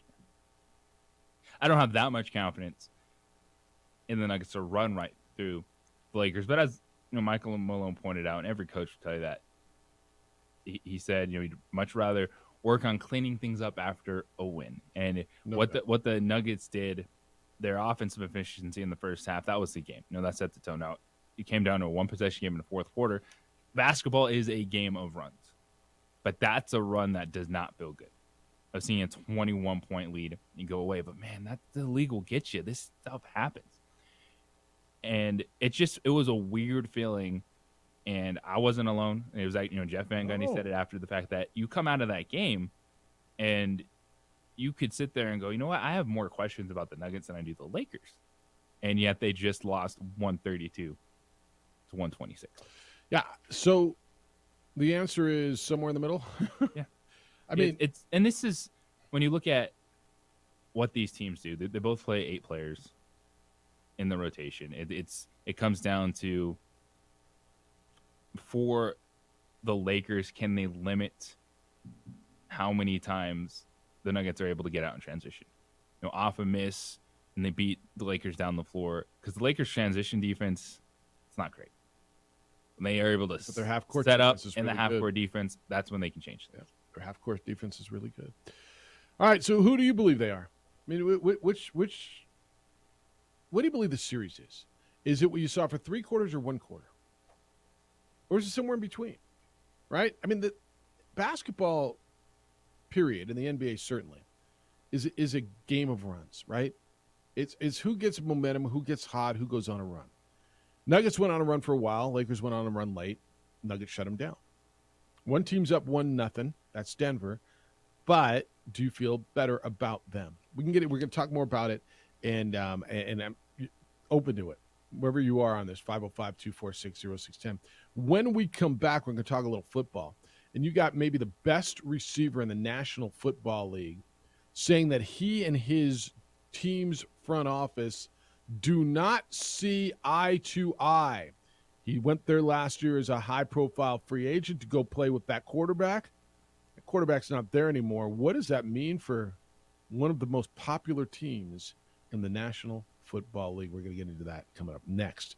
What does it mean for you when you're looking for that perfect piece of jewelry? Maybe it's a wedding ring, an engagement gift, or an anniversary gift. It means you should find John Thomas Jewelers, the best, period, jewelry store in our state, and I would say beyond that. When I went into John Thomas Jewelers, I realized the second I walked into the door, this is a different spot. And I mean different in a way, way good way. This isn't your mall jewelry store. This isn't a place you go high pressure and I got to pick something out of a case. They do more custom jewelry in a week than most places do in a year. And it's more affordable than you think. Why is it so affordable, Jeff?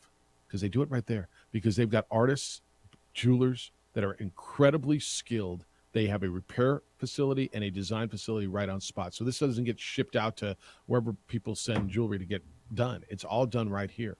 So when you're ready to make that purchase, when you're ready to buy the engagement ring and design it, go see John. Have him walk you through the process. It's going to be a unique, special piece that'll be yours for the rest of your life. And I say yours, plural, yours and hers. Go see John now with any purchase of $5,999. A 7-night all-inclusive trip to the Dominican Republic is yours. It's perfect for couples looking to get engaged. You get the ring, you get the honeymoon. It's perfect for couples looking to celebrate an anniversary, jewelry and a trip, or anyone just looking to get away. Now, look, this is not a contest. This is with any purchase of $59.99, the trip is yours. The food, the drinks, the tropical destination, they'll give this gift away with purchase while supplies last. That means until they run out of the certificates, and they've got some left. Go see John Thomas Jewelers at johnthomasjewelers.com. 3rd floor, Lewis University building on Louisiana, 1 block south of Manal across from the Coronado Mall. John Thomas Jewelers. If you can dream it, they will make it.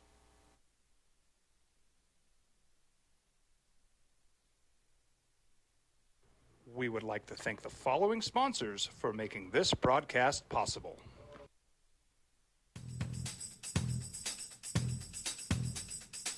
International Protective Services is a proud supporter of ProView Sports and New Mexico Youth Athletics. IPS provides residential and commercial security services in the Albuquerque metro area. For more info, please call 505-897-2420 or visit internationalprotectiveservice.com. We fight the battles no one hears about. We drop into the middle of firefights to rescue others. And act as one-man air traffic control towers. We're the ones who go before all others.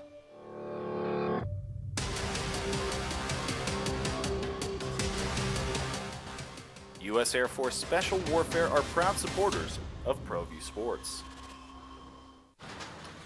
Check it out. What is it? It's a time machine, bro. I could jump into the future, get my paycheck early. I already get my paycheck early at U.S. Eagle. Get your paycheck up to 2 days early with U.S. Eagle Early Payday. Now's a great time to have your checking with U.S. Eagle. Time machine. Your girlfriend breaks up with you in 22 hours, 53 minutes. Wait, what? Seth? Hi everyone, my name is Master Sergeant Jacob Groves. I am a Air Force Special Warfare Pararescueman. Air Force Special Warfare are proud supporters of ProView Network and New Mexico Youth Sports. Air Force Special Warfare operators are critical thinkers. They maintain a high level of fitness, they take initiative, and they don't quit. For more information on Air Force Special Warfare, contact me at the number listed below. U.S. Air Force Special Warfare are proud supporters of ProView Sports. Well, I'm going to the frontier, walking to the cashier, order up a root beer and a number one. Cover it with green stuff, one scoop is not enough. Find a booth is real tough, back by the Duke. Meet my family, meet my friends in the quirkiest restaurant I have ever been. All of Albuquerque's favorite spot, it's the Frontier Restaurant. The Frontier Restaurant is a proud supporter of ProView Networks. These are more than just the sounds of a safe place to go after school. These are the sounds of interest being ignited and of mentors making an impact. At Boys and Girls Clubs, we don't do just one thing. We do whatever it takes to meet the needs of every kid who comes through those doors. Because whatever it takes is what it takes to build great futures. Great futures start here. Sometimes it's the small things that make life easier, like never worrying about being declined at an ATM when only cash will do. With You're Covered from U.S. Eagle, we'll cover you, even if the money's not there. That's a good feeling. And we do it with no extra fees or penalties. It's called trust, and we think that's important, especially if we're asking you to trust us. At U.S. Eagle, that's just part of what it means when we say people mean more. We fight the battles no one hears about. We drop into the middle of firefights to rescue others. And act as one-man air traffic control towers. We're the ones who go before all others.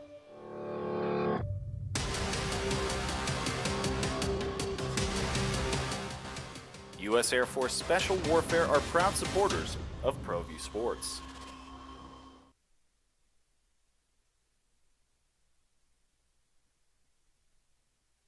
We would like to thank the following sponsors for making this broadcast possible.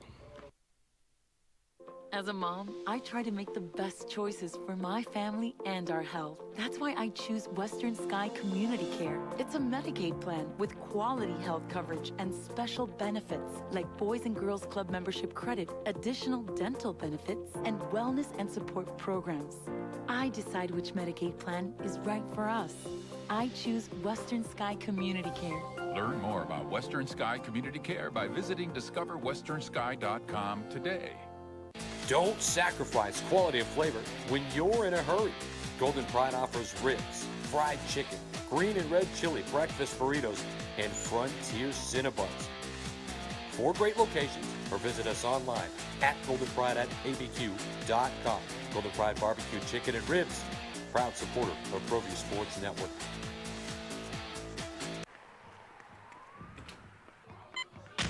These are more than just the sounds of a safe place to go after school. These are the sounds of interest being ignited and of mentors making an impact. At Boys and Girls Clubs, we don't do just one thing. We do whatever it takes to meet the needs of every kid who comes through those doors. Because whatever it takes is what it takes to build great futures. Great futures start here. The Sports Animal. Ice Jumps back at it tonight against Tacoma. You can listen to Josh Sushan. He'll crack the mic tonight. 15-ish pregame show. Yep. 6:35. 20 minutes before. First pitch at the ball yard. Go enjoy yourself some Isotopes baseball. United on the road tonight. They'll be in Loudon. That's in Virginia. They play United. Loudon United versus New Mexico United tonight. How many percentage of football clubs around the world are either called United or FC? Oh, Majority. Okay. I thought that was gonna be another fun trivia question for the bar. Yeah, I didn't have the exact number, but I'll go with majority. I'll buy that. All right. I mean, that's your thing. Do your thing. United or FC, you're down. All right. Football offseason is always an issue. Remember last year, one of the big deals was Davante Adams going to the Raiders, right? All-pro wide receiver. They got him last year. They traded to the Raiders their first and their second round pick in this last draft to the Green Bay Packers. They signed him to a 5-year, $140 million contract. They sold him on their vision. They were going to contend for Super Bowls. That's what Davante Adams went over for. That plus he was going to play with his buddy Derek Carr. They're best buddies. They played together at Fresno State. They were building something. They were going to make runs for Super Bowls. So fast forward a year, and Derek Carr is no longer there. And they're starting to look more and more like the New England Patriots. Well, that sounds right. All right, the New England Patriots were pretty good, weren't they? New England Patriots have won a lot. Mark Davis is the owner of the Raiders. He's hired New England's director of player personnel, Dave Ziegler. He's their now general manager. Patriots' former offensive coordinator, Josh McDaniels, was there when Davante came over. He's the head coach. The top 2 quarterbacks in Vegas right now, Jim Garoppolo, Brian Hoyer, both began their careers playing for Josh McDaniels in New England. Raiders signed Jacoby Myers, right? So they look like, they're trying to be Patriots West or something like that. So evidently, Davante Adams is flat out said, we don't see eye to eye. Quote from Davante Adams, the front office thinks this is the best bet for us right now to put us in a position to be urgent. We don't see eye to eye on what we think is best for us right now.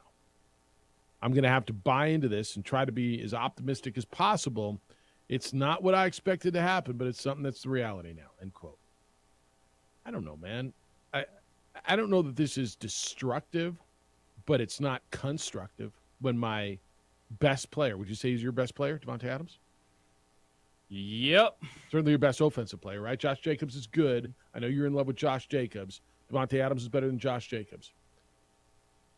It's not constructive when my best player is coming out and saying that. Now, can you get through it? Can you get past it? You can. But to me, where there's smoke, there's fire and something like this. Where do we go? I gotta call him in and say, explain to him like I've already done that. Evidently, he does have a say. They ask him about personnel decisions. That doesn't mean they always go his way, but they do include him evidently. Where do we go with this? Just move on. Go to camp. Okay, Davante had to say. I did not expect to hear that from Davante. Nor did me. That was not the quotes I was focusing on when it comes to Davante Adams. No, I know. And so you gave me your notes this morning. That is the first I've heard of that. You'd not heard that? No. Okay, because what you said, and you got Davante talking. He talked to the Ringer, right? Did an interview, and it was basically that. I'll read it to you. It proved he was talking about his last season. Quarterback doesn't make me; I make me. And I can do it consistently at this level. That's why last season meant a lot to me. Even though I went and played like dog bleep, next year they can't say it because now I've already proved it throughout the course of a season, played every game, put together a resume that says I do not need. You can erase all the numbers. You can just write in he didn't need Aaron Rodgers, which is fine. He did prove that. Which is weird that then he follows it up with, we're not on the same page. We're not on the same page. Is Derek Carr really just that dude to you? So where he's gone, and so you're like, bleep it all. So okay, but in large respect, that's what I'm hearing. Right? That's my guy. Derek Carr is better than this bleep we got in here. But Adams just said he doesn't care. He doesn't need a quarterback. So how did the two mesh? Right? I don't need a quarterback. I make me. Quarterback doesn't make me. But yet, while he's not saying my guy's gone, I'm pissed. He's kind of saying my guy's gone, I'm pissed. Right? Do you think it's an upgrade? Jim Garoppolo comes in instead of Derek Carr. Now, you're going to tell me Jim Garoppolo went to a Super Bowl. He's been to NFC Championship games. What does Derek Carr ever It's a want? serviceable quarterback. It's not an upgrade. If anything, it's a push. That's what I'm saying. At best, it's a push, right? It could be worse. Is Jim Garoppolo going to be the most underrated quarterback in the history of this generation? Most underappreciated quarterback? Like, I'm not big on him either, and I don't know why, because everything tells me I should be. Are dudes just jealous because he's so handsome and he gets so many chicks? And so it's like, I think Jimmy Garoppolo is properly rated. Which is what? Middle of the pack quarterback? Which is, we just watched a dude that was picked last and then NFL draft him 5 straight games to the team we were quarterback on. Take his job. But flat out take his job, right? Yeah, the last pick in the draft flat out took his job. Now, he got hurt. And I think with Jimmy Garoppolo, people are confident, but they feel that he's not going to raise your ceiling. So to me, there's got to be something intangible with Jimmy Garoppolo. And I don't know what, I talk about it all the time. He's got an it, and it feels like there's got to be something intangible that franchises are not making him their guy. Now, I get it in New England, all right? You had Tom Brady. He wasn't going to be your guy. But when he went to San Francisco, I don't know. Look at his numbers. They're pretty freaking good. Now, I'm not a Jim Garoppolo guy either. I'm not a believer either, and I don't even know why. But there's got to be something that says, I'm going to play Trey Lance. I'm going to put all my eggs in that basket. We're getting rid of Jimmy Garoppolo because I got Trey Lance. Oh, wait, that didn't work. Now I got Brock Purdy and Sam Darnold and Trey Lance. I don't need Jimmy Garoppolo.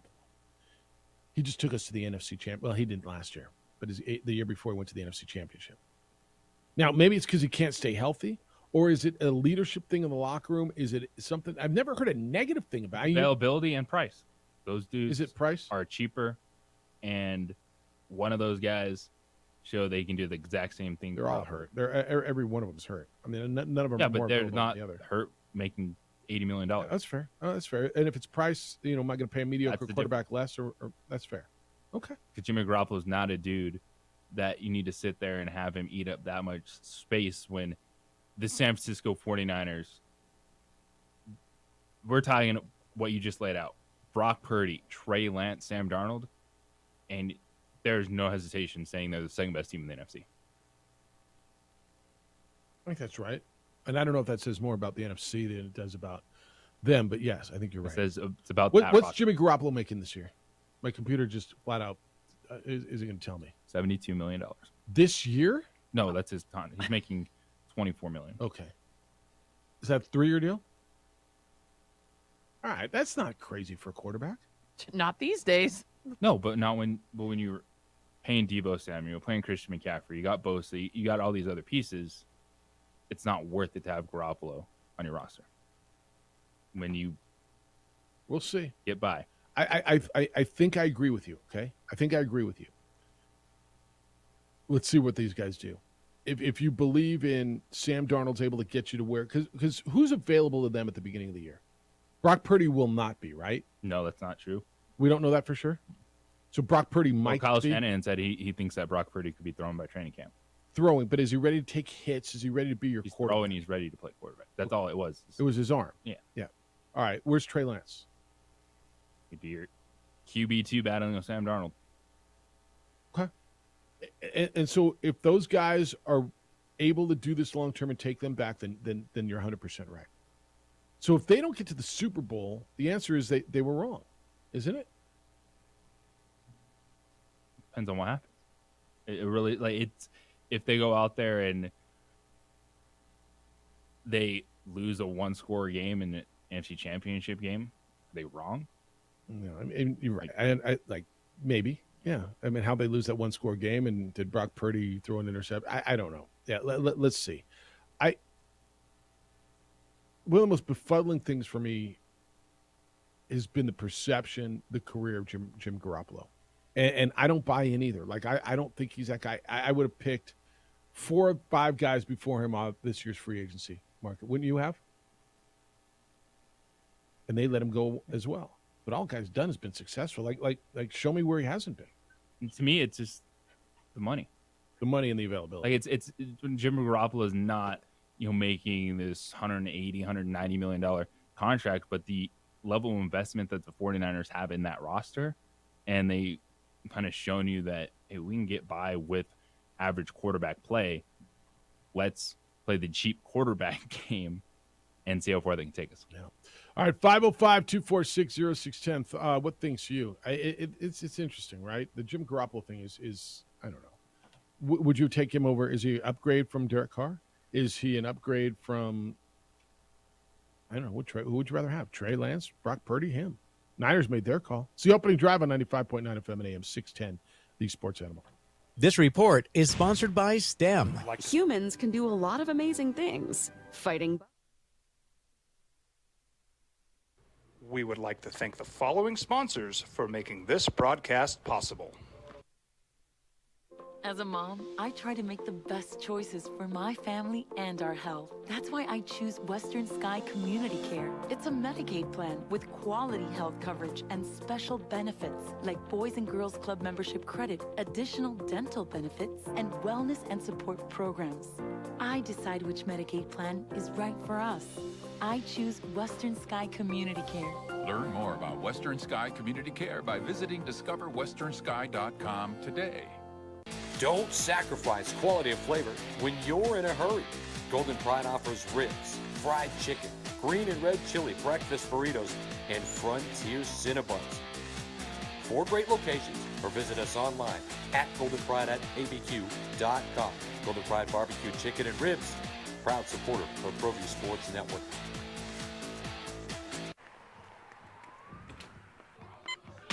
These are more than just the sounds of a safe place to go after school. These are the sounds of interest being ignited and of mentors making an impact. At Boys and Girls Clubs, we don't do just one thing. We do whatever it takes to meet the needs of every kid who comes through those doors. Because whatever it takes is what it takes to build great futures. Great futures start here. We would like to thank the following sponsors for making this broadcast possible. Everguard Roofing and Solar. For nearly 20 years, Everguard Roofing and Solar has been working with New Mexicans to enhance their homes and businesses.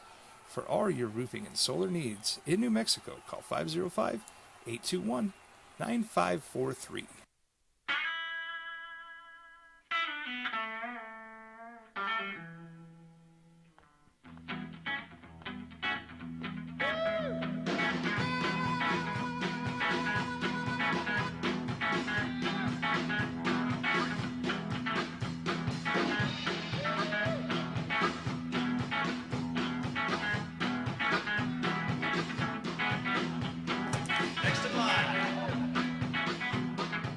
Rudy's is a proud supporter of ProView Networks. Check it out. What is it? It's a time machine, bro. I could jump into the future, get my paycheck early. I already get my paycheck early at US Eagle. Get your paycheck up to 2 days early with US Eagle Early Payday.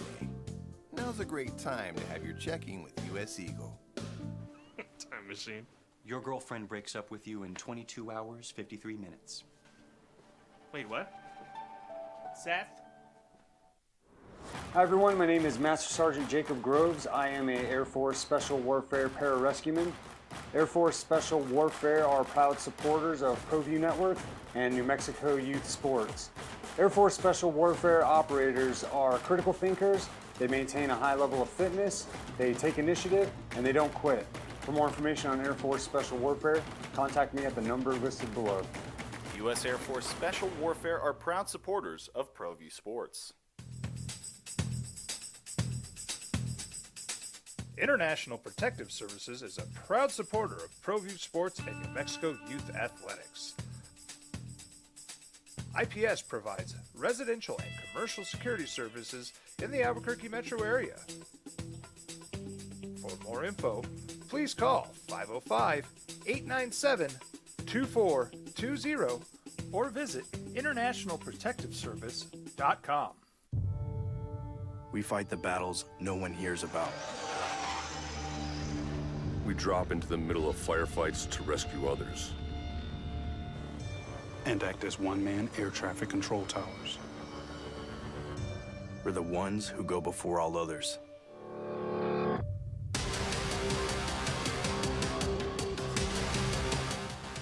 U.S. Air Force Special Warfare are proud supporters of ProView Sports. Dream style stucco. Stucco is the way to go.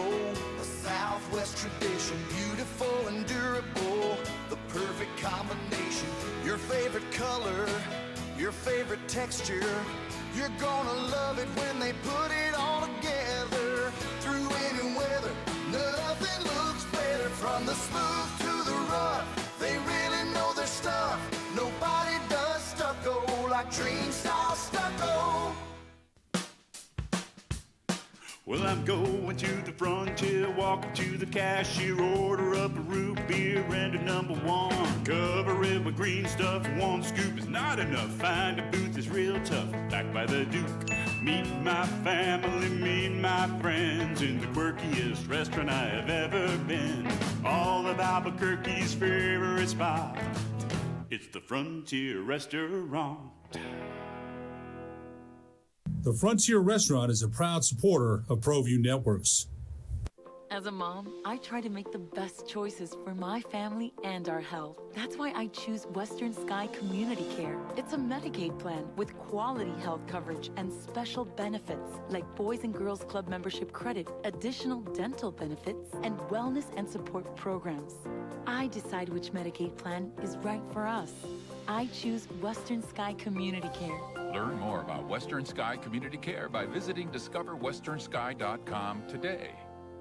Sometimes it's the small things that make life easier, like never worrying about being declined at an ATM when only cash will do. With your covered from US Eagle, we'll cover you, even if the money's not there. That's a good feeling.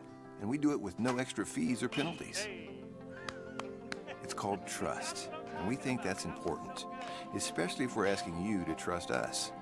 At US Eagle, that's just part of what it means when we say people mean more.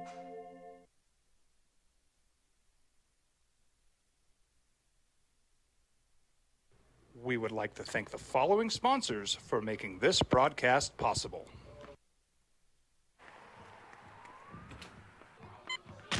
These are more than just the sounds of a safe place to go after school. These are the sounds of interest being ignited and of mentors making an impact. At Boys and Girls Clubs, we don't do just one thing. We do whatever it takes to meet the needs of every kid who comes through those doors. Because whatever it takes is what it takes to build great futures. Great futures start here. Don't sacrifice quality and flavor when you're in a hurry. Golden Pride offers ribs, fried chicken, green and red chili breakfast burritos, and Frontier Cinnabons. 4 great locations, or visit us online. Side of Aaron Rodgers, okay? And I even kind of want to go outside of the rookies. Which quarterback in a new place makes the biggest difference this year? Is it Derek Carr? Is it Jim Garoppolo? Is it, I mean, where are we going? I guess really that's it, isn't it? Derek Carr? Yeah, I guess that's, I thought, for whatever reason, as I was looking through it, I was thinking, there's so many new quarterbacks, but boy, there's going to be about 5 or 6 teams that have brand new quarterbacks, aren't they? Can I throw, just for the sake of this argument, and I know it's not a new quarterback in a new place because he was there last year, but can I throw Deshaun Watson in that conversation? Would your answer be different with the Browns? Yes, because that wasn't the question initially. No, I know. And so would your answer be different, though? A lot of people are looking at Cleveland saying, this is what you paid for, so let's see it. This is, to me, the biggest wild card that I feel that nobody's talking about is Cleveland. It feels like they've got a good defense. They've got one of the best running backs in the league. And they get the highest paid quarterback in the league. I mean, that should be a recipe for No, I think you're onto something. a whole lot, right? But they're the freaking Cleveland Browns. I mean, I don't know, man. It was so out of sight, out of mind. Where did they go? All right, when we come back, I want to get into some of this baseball stuff. And Aaron Judge and the Yankees, are they stealing pitches or are pitches being tipped? And why this is okay and why it's different, and you need to understand that. It's the opening drive. Jeff, JJ, Amory on 95.9 FM and AM 610, the Sports Animal.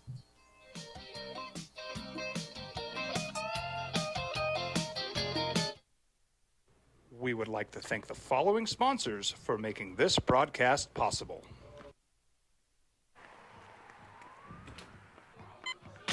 These are more than just the sounds of a safe place to go after school. These are the sounds of interest being ignited and of mentors making an impact. At Boys and Girls Clubs, we don't do just one thing. We do whatever it takes to meet the needs of every kid who comes through those doors. Because whatever it takes is what it takes to build great futures.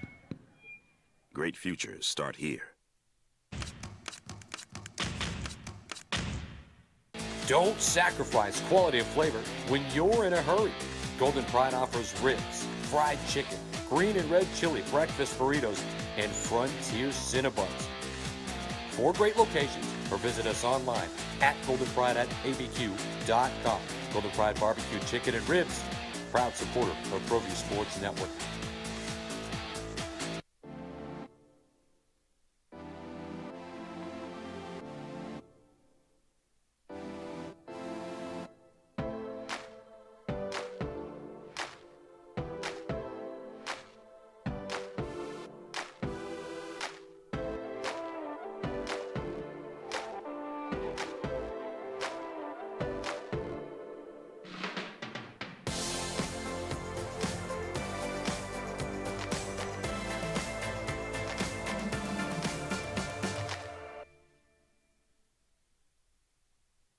We would like to thank the following sponsors for making this broadcast possible. For your business or your home, Valley Fence stands alone. We're number 1 in New Mexico for a reason. It's the best fence you can own.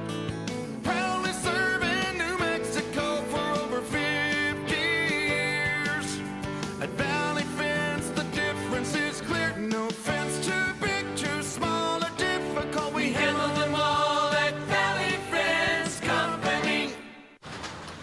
Check it out. What is it? It's a time machine, bro. I could jump into the future, get my paycheck early. I already get my paycheck early at US Eagle.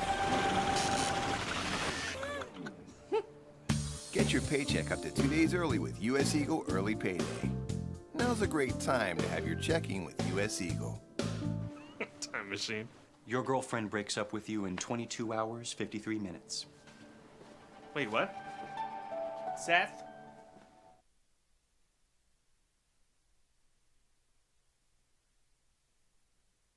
We would like to thank the following sponsors for making this broadcast possible. We fight the battles no one hears about. We drop into the middle of firefights to rescue others. And act as one-man air traffic control towers. We're the ones who go before all others.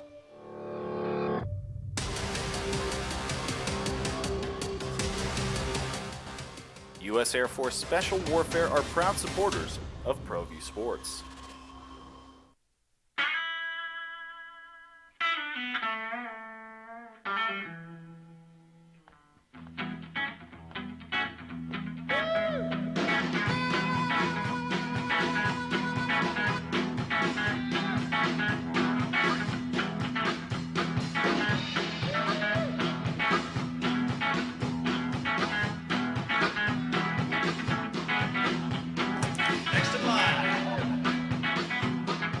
Rudy's is a proud supporter of ProView Networks.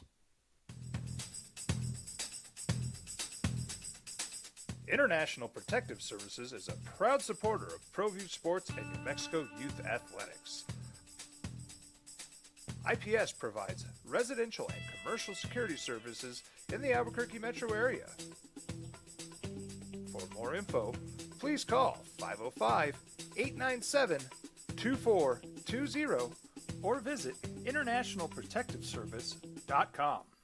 As a mom, I try to make the best choices for my family and our health. That's why I choose Western Sky Community Care. It's a Medicaid plan with quality health coverage and special benefits like Boys and Girls Club membership credit, additional dental benefits, and wellness and support programs.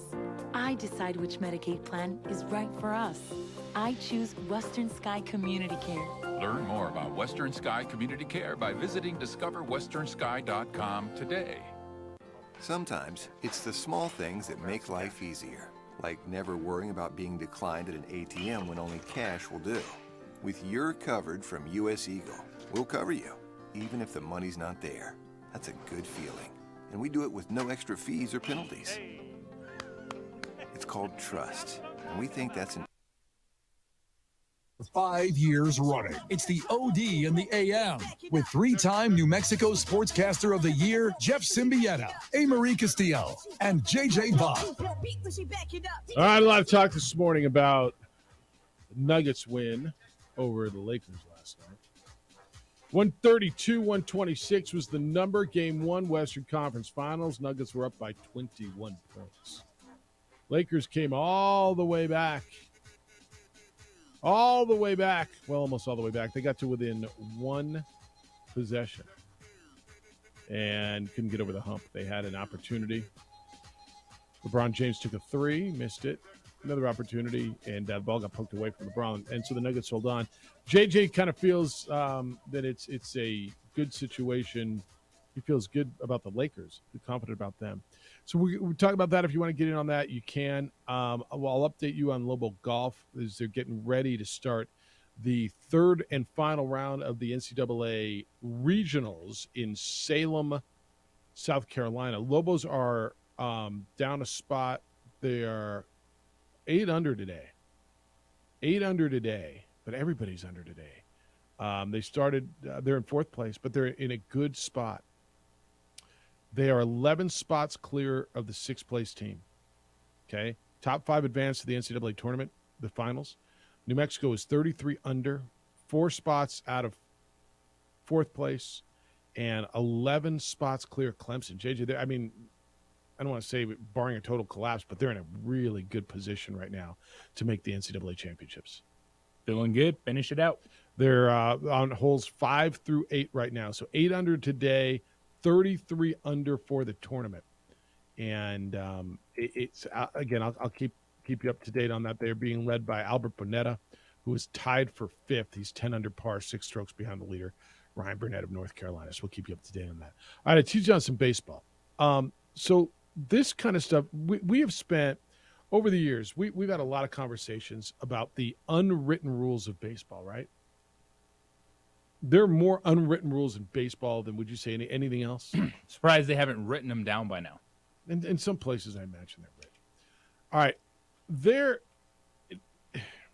The other night, Aaron Judge hit a home run off of Toronto's Jay Jackson. And the video shows Judge just before the pitch is delivered, looking over towards first base, whether it was the dugout, whether it was the first base coach. And he was asked after the game, why were you looking over there? And he says, they were chirping in the dugout and they got my attention, right? There's been a lot of speculation, was Jackson tipping pitches? So let me give you let me give you an explanation. And I don't want to talk down to those of you who get it, okay? But for those of you who don't understand, right, there was a whole big scandal with the Astros. And what's the difference, Jeff? Why is that okay? Well, because the Astros used video and cameras and electronic communication, and so that's not okay, right? To steal something like that, to hide cameras in the video board or somewhere, that's not okay. But if a guy is tipping his pitches, meaning he holds his glove a certain way when he throws a fastball and another way when he throws a curveball, and you catch on to that, or somehow you can detect his grip, that's okay, right? That's always been considered sportsmanship, right? It would be akin to, I know what the quarterback's audible is when he goes, Omaha, Omaha, red 13. I know what red 13 is, and they're running a drop play. We picked up on their signals, right? So the pitcher in this situation, Jay Jackson, who, by the way, was just sent down to the minors, said that he was tipping his pitches. He gave up that home run. And the Blue Jays believe that Judge was looking over to receive some sort of information about the pitch. The quote from Blue Jays manager John Schneider: it's kind of odd that a hitter would be looking in that direction. He's obviously looking in that direction for a reason. I think we'll dive into that a little bit more tonight and tomorrow and make sure that we're doing everything we can not to make ourselves susceptible to tendencies, locations, pitches, anything like that. End quote. Jackson said that he felt, JJ, that he could have been tipping his pitches. Quote, this is the pitcher. From what I was told, I was kind of tipping the pitch.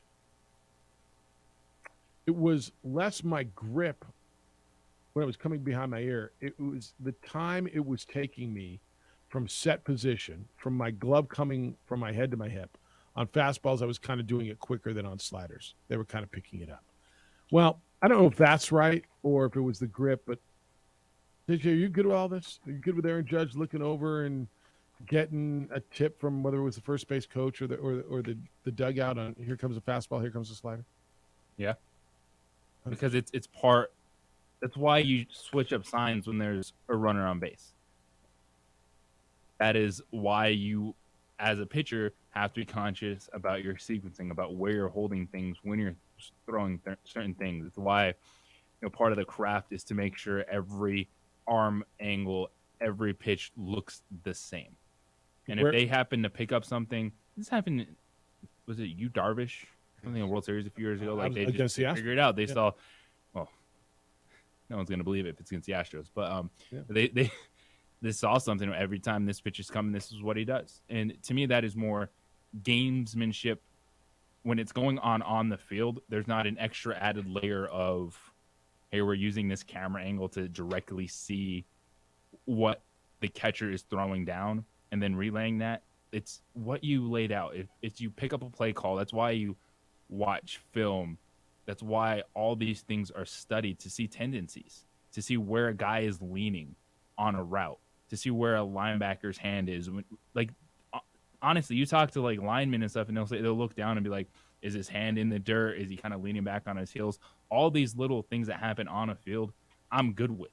because that's a part of the process of trying to make sure you're not giving up the information to your opponent that's not being, stolen in a way that you don't expect it to put it in terms of other sports, right? When you hear guys say all the time, I watch a bunch of film, right? You hear quarterbacks say, I watch film. So are they cheating if they see a guy line up in a certain formation and they remember on Wednesday, I watched it, and every time he has his hands on his knees, he goes this way, he turns his hips this way. I know what's coming. I know what blitz is coming. Coaches are screaming from the sideline. That 100%.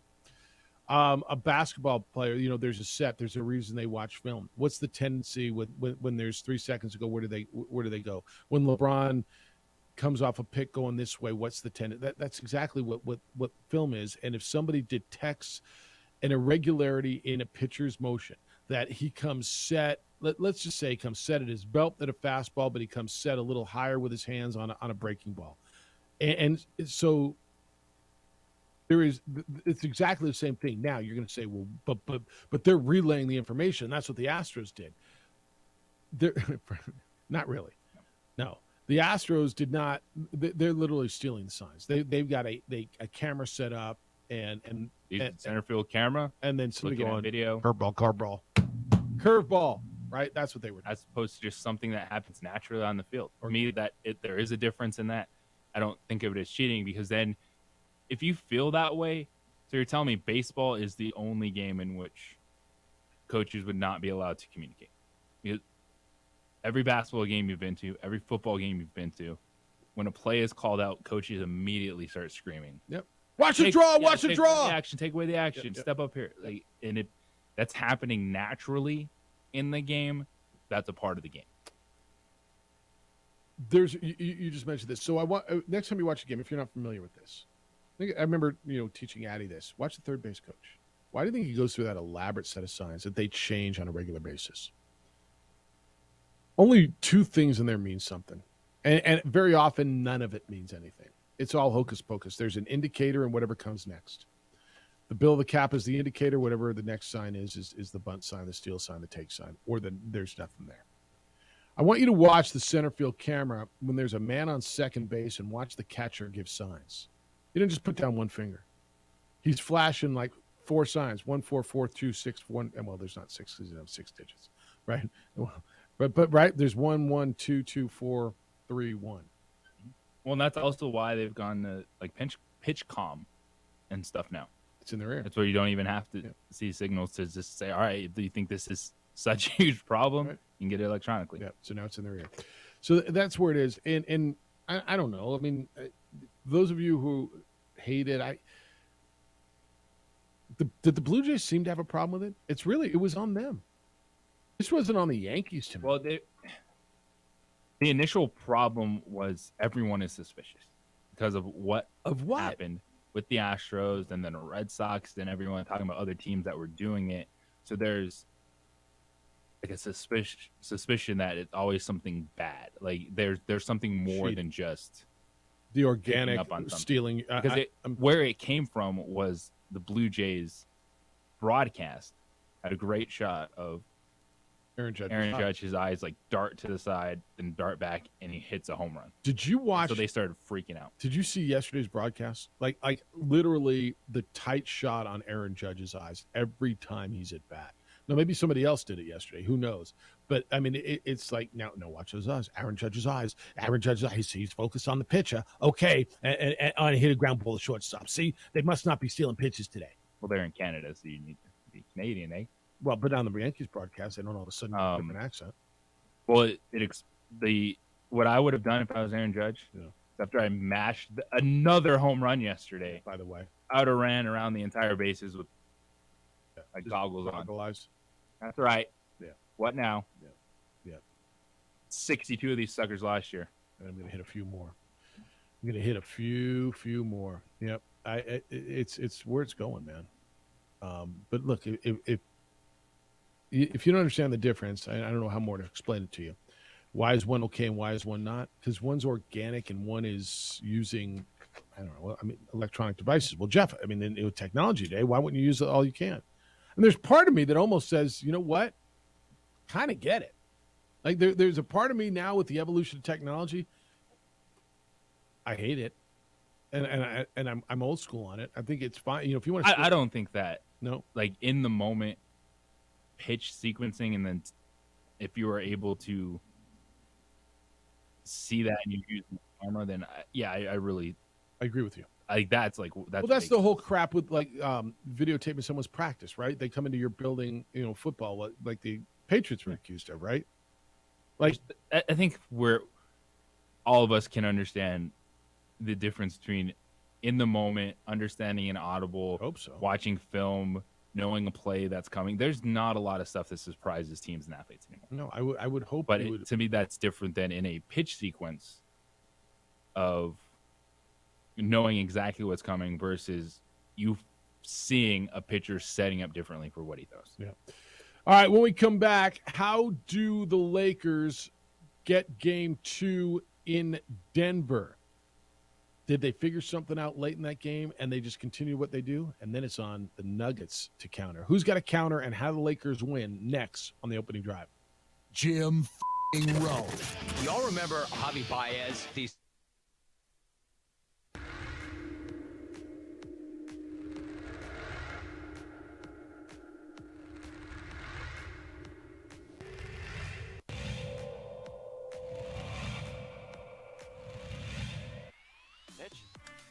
line drive right at the shortstop for out number 3.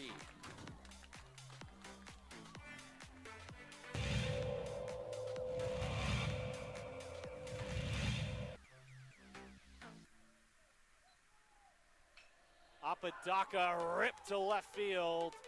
That will bounce in, so it's going to be extra bases as they'll have to chase that one at the wall in the warning track. Flipped up, there's no play at home.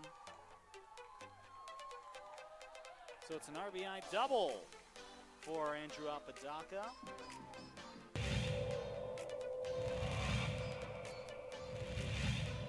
Runner at third. High leverage spot. Can Chavez keep the tie? No, that's going to be cracked into left field. It's a base hit as Love puts the Sandia Matadors ahead for the first time today.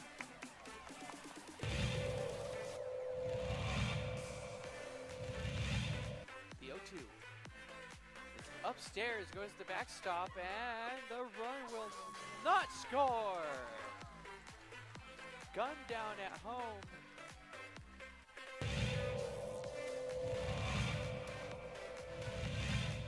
Chavez rocks and fires. Ahmed, that's going to be an RBI for Ahmed as that one right through the gap in right center. Petrie will scoop that one, and it's looking like a triple as Ahmed plugs into third base, and what a way to score that run for the Matadors.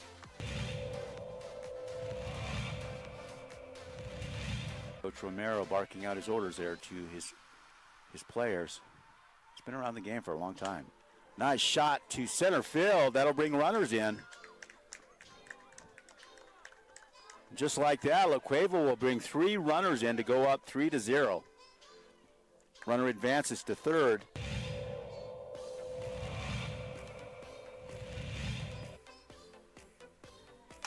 Shot to center. That looks good. That's gone.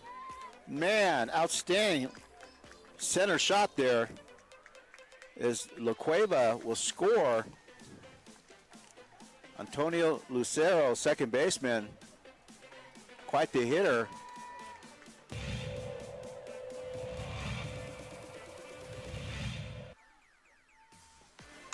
Shot to third, and good catch. And she gets the out. Outstanding play by Trinity Bazan. Nice bright spot.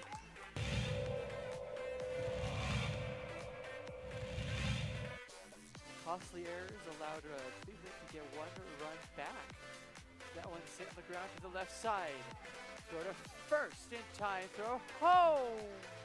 Got her. Whoa, what a play.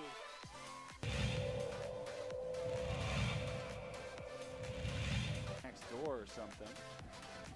Not sure, but they came out here, and Ellison cracks an RBI out to left field. That's where you got to do it. 1 run, 2 run, and this game could very well be over. It's a play at the plate. It's sliding, and that will do it. The Rams walk off the La Cueva Bears. It's a 3-run batted in shot by Dean Ellison.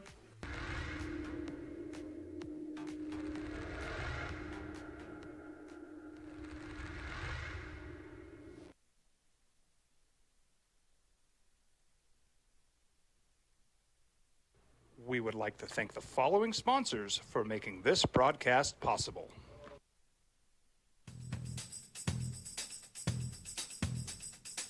International Protective Services is a proud supporter of ProView Sports and New Mexico Youth Athletics. IPS provides residential and commercial security services in the Albuquerque metro area. For more info, please call 505-897-2420. Give you further evidence that golf is freaking witchcraft. That is so hard and so unpredictable, and you just don't know it. Do you remember, this was 2 weeks ago, right? The Mountain West Conference Men's Golf Championship. This was in Tucson. San Diego State won the Mountain West Conference Championship. They beat the Lobos by 25 strokes. That's not a putt here and there. That's 25 strokes. They won the conference championship. Both the Lobos and the Aztecs are in the same region right now. They're both in Salem, South Carolina. There's 14 teams there. The top 5 out of this region will advance to the NCAA championships in Scottsdale. Currently, Lobos are playing holes 6 through 9. And the Lobos are in 4th place. They are at 34 under par as a team. That same San Diego State team beat them by 25 strokes 2 weeks ago is in 8th place, 20 under par. So they're 14 strokes behind. It's not over, and I'm not jinxing anything. I'm not telling you it's done. It's an amazing round, different, different golf courses, different climates. Certainly, Arizona is different than South Carolina, but it's just shows right. One week Rory's ripping it up, and 1 week he doesn't make the cut. Playing against a bunch of the same dudes. It's witchcraft. Anyway, Georgia Tech's your leader at 44 under. Arkansas, North Carolina, then New Mexico and Northern Illinois.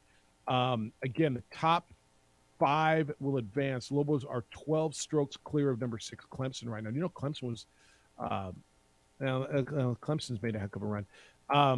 But San Diego State, Texas A&M are still chasing. So really good teams. But as of now, it's been a great week in South Carolina for Little Men's Golf. And yeah. All right. How do the Lakers win? So we got a bunch of responses from you all this morning on the Lakers and the Nuggets last night.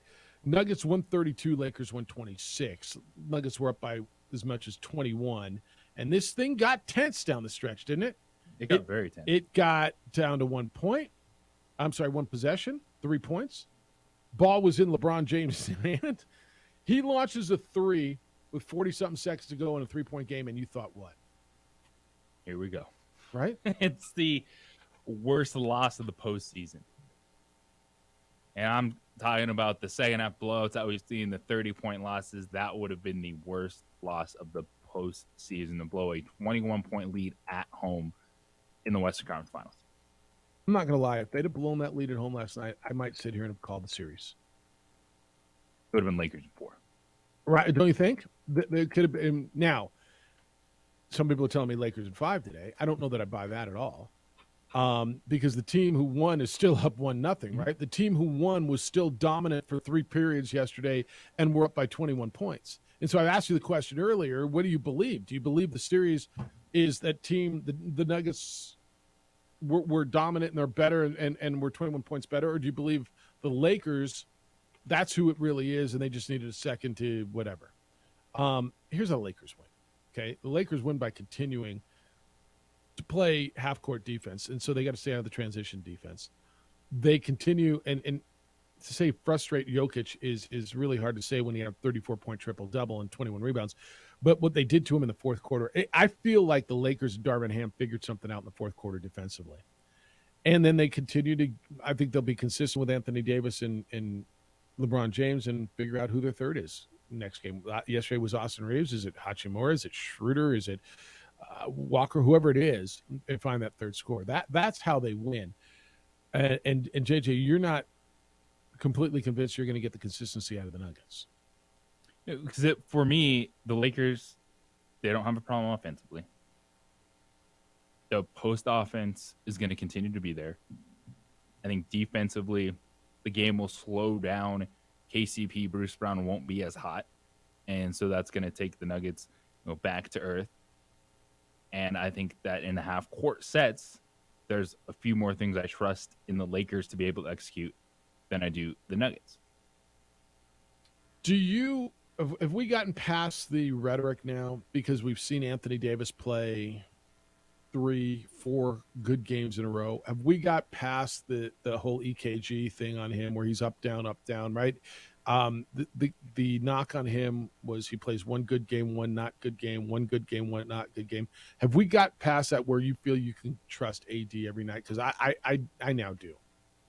I think we've seen that the majority of the playoffs. That even if Anthony Davis has a bad scoring half, he's still playing defense. And that's what takes someone to that star level of, all right, Jason Tatum can start 1 of 15, but it's 3 or 4 in the clutch. Yeah, when it matters. It doesn't destroy your whole game.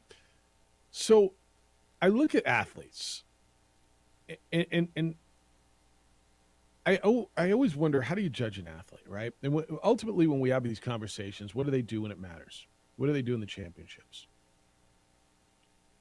Am I way out on a limb here if I say Anthony Davis is like Brooks Koepka? So Brooks Koepka almost like whatever. I don't care about the Byron Nelson. This one who was playing on the PJ, but whatever. The Byron Nelson and the what's the lawnmower place we was talking about? John Deere. Yeah, thank you.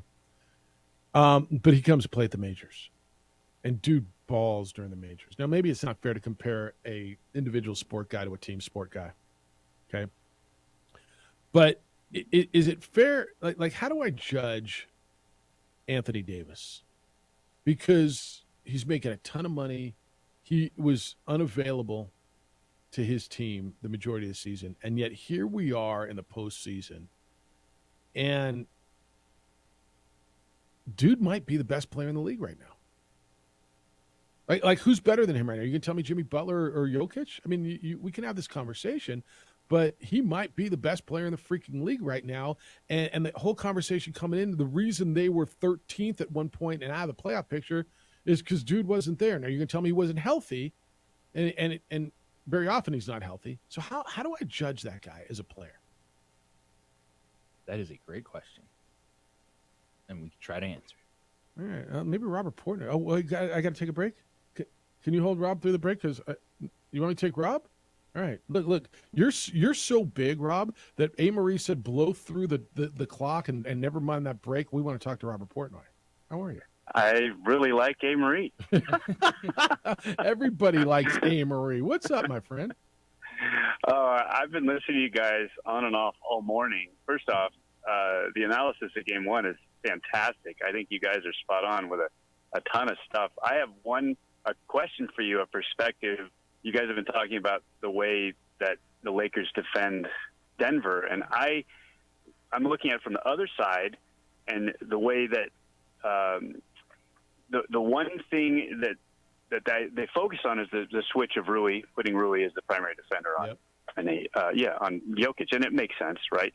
But I think that the Lakers really have a problem with Jamal Murray, and I think that the best matchup for them on Murray is Vanderbilt. And the problem is when Vanderbilt's on the floor, he's an offensive liability. He literally gives you nothing. He can occasionally knock down a corner three, but it's a player that they can completely ignore on the defensive end when he's out there. And so he doesn't really end up playing crunch time minutes because of that, because he's the guy that they'll induce to shoot every time. And I don't think that Schroeder is as good on Murray as he was on Curry in the previous series, and they just got a real problem, I think, guarding Murray.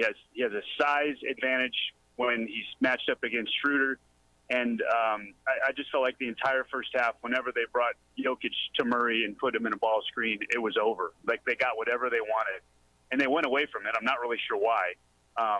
And maybe Rui defended it better than AD did. But I think that's a big question in this series moving forward is what the Lakers do with Murray. I think that's right. What do you think what they do with him on the other side? Because JJ brought this up earlier, and he's right. When the Lakers have the ball and they switch and they force Murray onto LeBron, the Lakers do whatever. LeBron can own Murray. Like Murray cannot defend LeBron. And JJ's point was they've got to fight through those picks instead of switching on every pick. I completely agree. I thought that was just spot on. It's like, it's like dad going up against his kid before kid gets his man strength. Like there's just no way that Murray can handle LeBron. He just backed him down, took him wherever he wanted. And when the Lakers were terrible in the first half, the only reason they stayed in the game is because LeBron pretty much got wherever he wanted on the floor when he had the ball, which also brings up the point of what the heck was he thinking just jacking a three when they finally had a possession when they were down 3, and every time he put the ball on the deck, something good happened. That part really but that guy tends to hit threes in big moments. Like he's LeBron James, and if he makes a shot, you're like, oh, that's who he is. Look, I don't have a problem with that shot. I know it didn't go, but I have no problem with that guy taking that shot. I hear you. You know what is interesting with regard to the switching? It's like this is the first thing that came to my mind, and maybe Lobo fans will like this analogy or they'll hate it, but the reason that San Diego State year in and year out is so good defensively is because they recruit just 100% interchangeable parts, and they switch everything. And so they all look the same, they all defend the same, they all do the same thing, and it's amazing, right? That's how they got to the national title game, right? But the Nuggets need to do something different. Yeah, the Nuggets have to do something different. What I called it earlier, positionless basketball in some respects, what San Diego State does. They have all these just big, long athletes that can guard anybody. It's great analysis. No, hey, first of all, thanks for listening to the show. And secondly, thanks for being part of it. You should do this more often. It's good to hear from you. That was a lot of fun, and you guys keep up the great work. Thanks, Jeff. Thank you. He is Robert Portner, the voice of the Lobos, and it's great perspective. And that was really nice of him to call. Yeah, no, I was like, were we supposed to have you on? No, that was really cool. And Adrian, he's like, I want to talk NBA. No, I love that. And he's welcome anytime. We could have held him over for another segment. Adrian, great work found a picture of Rob to put up on the simulcast while you're doing that. And there he is. Look at that. Best play-by-play, New Mexico Broadcasters Association, Robert Portnoy. See, look at that. He's terrific. All right, let's continue this conversation. I mean, what do you think? It's funny because on one side Murray's a liability when they put him on LeBron, but on the other side, Rob's not wrong. How do you stop Murray? It's a chess game. It's up to. I had this conversation the other day. How important are coaches? Darvin Ham and Michael Malone. We're going to find out a lot about these two guys in the next couple of days. I want to talk about the chess match and now the strategy. And help me answer the question. How do I judge Anthony Davis? Do I judge him as a great postseason player, especially if they win a championship? Or is he a guy that disappears and doesn't really play the regular season? And if you're going to keep telling me the NBA, the regular season doesn't matter, I'm going to believe you. It's the opening drive on 95.9 FM and AM 610, the Sports Animal. Jim Rowe. When Dylan Brooks We would like to thank the following sponsors for making this broadcast possible.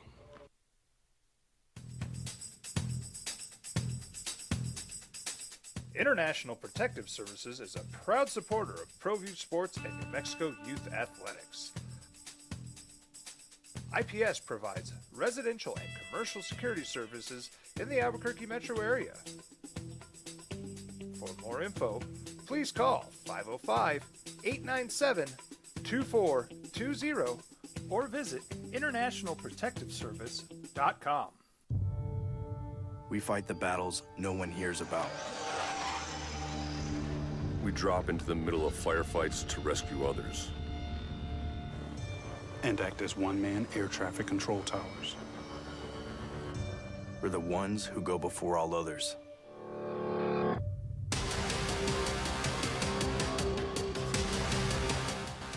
U.S. Air Force Special Warfare are proud supporters of ProView Sports. Check it out. What is it? It's a time machine, bro. I could jump into the future, get my paycheck early. I already get my paycheck early at US Eagle. Get your paycheck up to 2 days early with US Eagle Early Payday. Now's a great time to have your checking with US Eagle. Time machine. Your girlfriend breaks up with you in 22 hours, 53 minutes. Wait, what? Seth? Hi everyone, my name is Master Sergeant Jacob Groves. I am a Air Force Special Warfare Pararescueman. Air Force Special Warfare are proud supporters of ProView Network and New Mexico Youth Sports. Air Force Special Warfare operators are critical thinkers. They maintain a high level of fitness, they take initiative, and they don't quit. For more information on Air Force Special Warfare, contact me at the number listed below. U.S. Air Force Special Warfare are proud supporters of ProView Sports. Well, I'm going to the frontier, walk up to the cashier, order up a root beer and a number one. Cover it with green stuff, one scoop is not enough. Find a booth is real tough, back by the Duke. Meet my family, meet my friends in the quirkiest restaurant I have ever been. All of Albuquerque's favorite spot, it's the Frontier Restaurant. The Frontier Restaurant is a proud supporter of ProView Networks. These are more than just the sounds of a safe place to go after school. These are the sounds of interest being ignited and of mentors making an impact. At Boys and Girls Clubs, we don't do just one thing. We do whatever it takes to meet the needs of every kid who comes through those doors. Because whatever it takes is what it takes to build great futures. Great futures start here. Sometimes it's the small things that make life easier, like never worrying about being declined at an ATM when only cash will do. With You're Covered from US Eagle, we'll cover you, even if the money's not there. That's a good feeling. And we do it with no extra fees or penalties. It's called trust, and we think that's important, especially if we're asking you to trust us. At US Eagle, that's just part of what it means when we say people mean more. NML. Whenever I hear that spot, it takes me back to the day. I knew a young lady back in the day who used to say, how do you describe your hair when you get up in the morning? Bedhead. Yeah, you guys know I have wild hair. She used to call it ee hair, and I'm like, what? And then she went ee like that. That's funny. Yeah, I kind of get it. I kind of want to call it that now. Yeah, it's ee hair. Everyone just says I have big wild hair. Yeah, call it ee hair. I'm gonna start calling it that now. That's hilarious. Yeah, here to help. Just here to help add to your vocabulary a little bit. Is your because people always ask me if my hair's natural, and they could be like, "Is it?" Yeah, it's hair. Yeah. Back in the day, I don't even know what I didn't even know. I don't even know what that means. Neither do I. Let's just pretend we don't. That's right. Lobo men's golf headed in the back nine. They're on holes 7 through 10. So about ready to start turning for home, and currently in fourth place at the South Carolina Regional, having a good day. They're 11 under par for the day. That's the second best round on the golf course. They are in fourth place at 36 under par. Again, the top 5 will advance. They are 13 spots clear of 6, JJ. 2 strokes behind North Carolina for third place. So in a really good place as they hit the back nine now. I'll keep you up to date as we go. And if it goes the way it goes, let's see if we can get Glenn in here tomorrow and talk about this. But you got the Lobo women team already qualified for the NCAA championships, and now Lobo men's golf on the way. United will be in Loudon today. If you want to get in on the United versus United match, you are welcome to do that as well. 505-246-0610, 888-922-0610. What do you think about what Rob had to say about there's nothing the Lakers were able to do with Jamal Murray? And his point's really good. And I think when the Lakers brought Jared Vanderbilt over, one of the key things he did, he made them so much better defensively. But his point is that on the offensive side, he's a liability. Do the Lakers have enough going? So let's just say Lakers throw out, right? They got Anthony Davis and LeBron James out there. So you figure you're going to get offensive production out of those two. And can you rely a little bit on, all right, I've got Austin Reeves going and or Schroeder going and or D'Lo going. Can I have one guy out there in Vanderbilt that's not going to give me much offensively, but he can help shut down Murray? It almost feels like I would try that if I'm going to get on the offensive side. I've got AD and LeBron, and let's just say Russell and Reeves, and I throw, or even Hachimura, I throw Vanderbilt out there instead of Schroeder. Yeah, I think you can go a little more offense, defense, especially with what you expect to happen. And we saw it late in the fourth quarter. Both teams are in the bonus early. There's a lot of free throws, so there's opportunities to switch and substitute. And I would have actually liked to see Michael Malone do that a little bit more, getting Murray out of the game. On the defensive end to put Bruce Brown in. And I'm not as concerned if I'm the Lakers of Murray in the post, because I'll take that. Jamal Murray just sitting there dribbling for 10 seconds and a tough turnaround jump shot. Keep doing that. Like, I'll take that other than Jokic pulling the strings. Well, Jokic was special. I mean, special last night. And you said, where was he in the fourth quarter? He didn't score until, 20-something seconds ago he made a free throw. But he was special all night. Yeah, they're not in that position without him. Did you see the But look? it was almost a night where all that praise, like, they could not stop talking about Jokic, and you're sitting there going, it's a one-possession game, and you haven't scored in the fourth quarter. I'm going to tell you why that is. I think this is a coming-out party for a lot of the nation on Jokic. People, and somebody said this. I don't know what show I was watching yesterday. The Mountain Time Zone is the most underwatched time zone. People don't even, like I told you, one guy told me, ain't nothing live out there but rocks, right? They don't know who the hell Nikola Jokic is. They don't think he's good. They look at a big, goofy-looking, he's unconventional, right? He doesn't play the game like everybody else does. How good can he be? And I think this is the introduction to a lot of people for Nikola Jokic. And he was terrific. You see the look AD gave him when he hit that shot at the end of the third quarter? Like, come on, man. Yeah, because you're not supposed to hit that shot. Well, that's right. Terry, you're on the Sports Animal. Hello, Terry.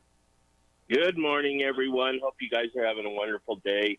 Quick highlights before we go on. I think, even though my medication might kick in, I think Banchero actually was the overall number one last year. I know you're president of the Chet Holmgren fan club.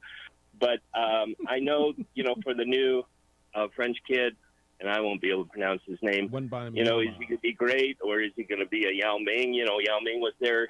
How many bodies break down? And, a couple of them have survived, but I hope he does well.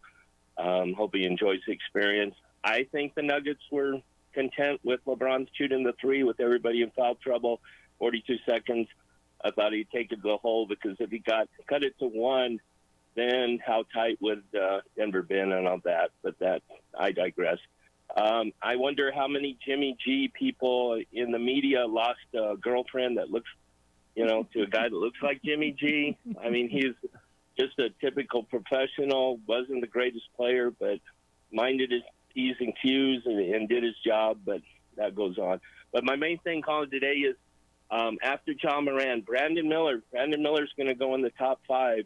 And now it's going to be, did Brandon Miller learn anything from what his experience at Alabama is? Because he has two directions to go. Either find the right crew to go with, and luckily his life wasn't totally thrown away, but he made a pretty hideous decision, even though it wasn't illegal, to drive that car and with a gun in it. Now somebody's life is lost, and 2 people are going to be in prison for a long time. So he hopefully, when he goes up there and gets the hug from the commissioner, I hope from him he gets the right group to turn his life around and keep him in that way. But I was always curious how you guys will think about that. But you guys all have a great day. All right, see you. Hopefully he's learned. Hopefully, you look at Jalen Carter too, right? The Eagles. Hopefully guys learn and they mature. I think everybody gets a mulligan. Now, how big of an offense? Forster mulligan? But, I mean, we're talking about 18, 19. Now, Ja's, 24? Ja's got to figure it out. It's time. And he's had his mulligan, and now he's going to have to pay the penalty, right? I mean, what happens when you hit the water twice? It's it hurts more. Yes, he's got to learn, and we'll see what happens with other guys going forward. Howard, good morning. You're on the Sports Animal. Hi, Howie. Good morning. How you guys doing? Life's grooving. What's happening? Well, you know, as I get older, I have less hair, and I definitely have less EE hair. So, you know, such an evolution of life. Yeah, I understand. Hey, I'm weighing in on the Aaron Judge thing. I have no problem with what he did. If the guy's tipping his pitches, do better. I mean, it's gamesmanship. I mean, he didn't cheat. I mean, he simply was picking up on some, you know, on the guy giving up what he was going to throw. I said, I have no problem with that whatsoever. But the biggest reason I called is Lakers and the Nuggets. That was a really good game. I felt like Darvin Ham, credit to him, he made some great adjustments at the half, and the Lakers made a game of it. Terry is absolutely correct. I think the Nuggets are content with LeBron James pulling up and taking that three. I was sitting on the edge of my seat thinking he's going to drive and maybe kick out to the hot hand, Austin Reeves. But it makes me even more mad that he didn't drive and try to pick up a foul because, well, I had a parlay. I had the over and I had the Lakers. So I missed covering by half a point. Yeah, you did. Yeah, Such is life. If you would have waited later, JJ said the spread was 7. So because of Jokic missing that free throw, some other people lost on that. So they were right on the number. Look, I don't know that they got a problem with him shooting the three. If it goes, they got a problem with it. I see both sides of it. That guy in that spot, like I got no problem with that guy pulling. How many times have you seen that guy hit that shot? Well, that's true, but I kind of thought Austin Reeves was having an Austin Reeves moment, and you know, I don't know. I guess he could also drove, and being that not a whole lot of time left, the refs could have swallowed the whistle like they do in playoff basketball, and then you know it would have been no difference. Correct? Or he would have stood there with his palms up in the air, going, "Where's my foul?" So who knows which way it could have gone, right? Exactly. Well, thanks for taking my call today, guys. Have a great day. 505-246-0610. That's where Howard called. I again, that guy had no problem taking that shot. Is Austin Reeves related to Christopher Reeves? You guys know who Christopher Reeves is? Yeah. He played Superman. Is Austin Reeves? No. He didn't? Well, he's not related. Oh, he might as well be Superman, though. Last night he was. I think we would have known about that by now. All right. Breaks out of You know, it's one where I'm probably getting pulled back to with 45 seconds left. I don't want him shooting a three. Yeah. I don't have a problem with it. I get it. I understand the strategy. Back them down. You get 2 points. Maybe you get a foul. But now all of a sudden it's a 1-point game with 30-something seconds to go, and you're going to get the ball back, and it puts the pressure on them to have to score, and you win on the last possession. I get that. I absolutely get it. And if it was someone else, if Dennis Schroeder would have pulled up and shot the three, or even Rui, I don't know, man. That guy in that moment, I don't have a problem with it. He's that guy. Like if Steph would have shot that, would you have a problem with that?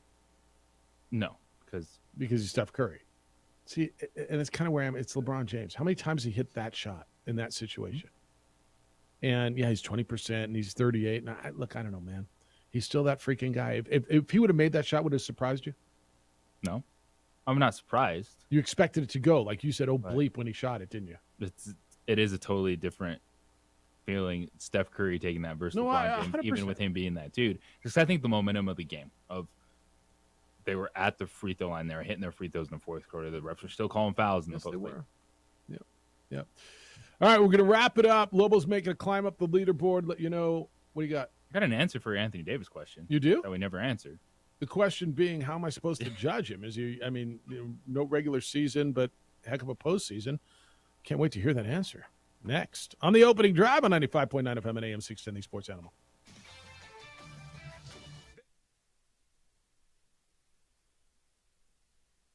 We would like to thank the following sponsors for making this broadcast possible.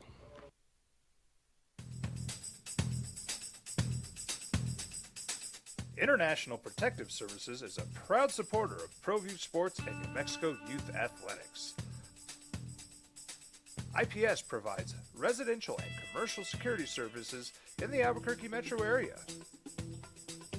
For more info, please call 505-897-2420 or visit internationalprotectiveservice.com. We fight the battles no one hears about. We drop into the middle of firefights to rescue others. and act as one-man air traffic control towers. We're the ones who go before all others.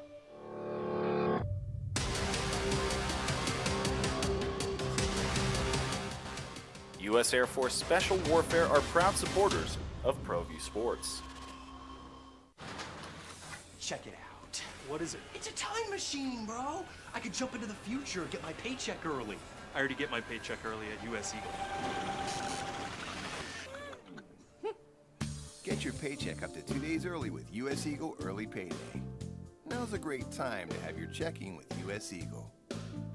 Time machine. Your girlfriend breaks up with you in 22 hours, 53 minutes. Wait, what? Seth? Hi everyone, my name is Master Sergeant Jacob Groves. I am a Air Force Special Warfare Pararescueman. Air Force Special Warfare are proud supporters of ProView Network and New Mexico Youth Sports. Air Force Special Warfare operators are critical thinkers. They maintain a high level of fitness, they take initiative, and they don't quit. For more information on Air Force Special Warfare, contact me at the number listed below. U.S. Air Force Special Warfare are proud supporters of ProView Sports. Well, I'm going to the frontier, walking to the cashier, order up a root beer and a number one. Cover it with green stuff, one scoop is not enough. Find a booth is real tough, back by the Duke. Meet my family, meet my friends in the quirkiest restaurant I have ever been. All of Albuquerque's favorite spot, it's the Frontier Restaurant.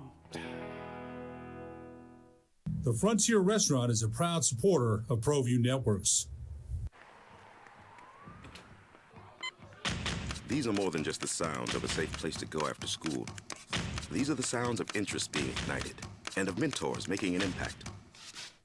At Boys and Girls Clubs, we don't do just one thing. We do whatever it takes to meet the needs of every kid who comes through those doors. Because whatever it takes is what it takes to build great futures. Great futures start here.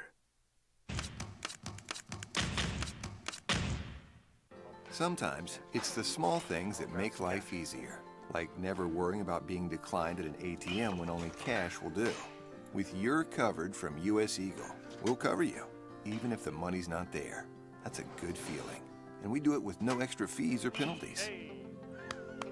It's called trust, and we think that's important, especially if we're asking you to trust us. At US Eagle, that's just part of what it means when we say people mean more. We fight the battles no one hears about. We drop into the middle of firefights to rescue others. And act as one-man air traffic control towers. We're the ones who go before all others.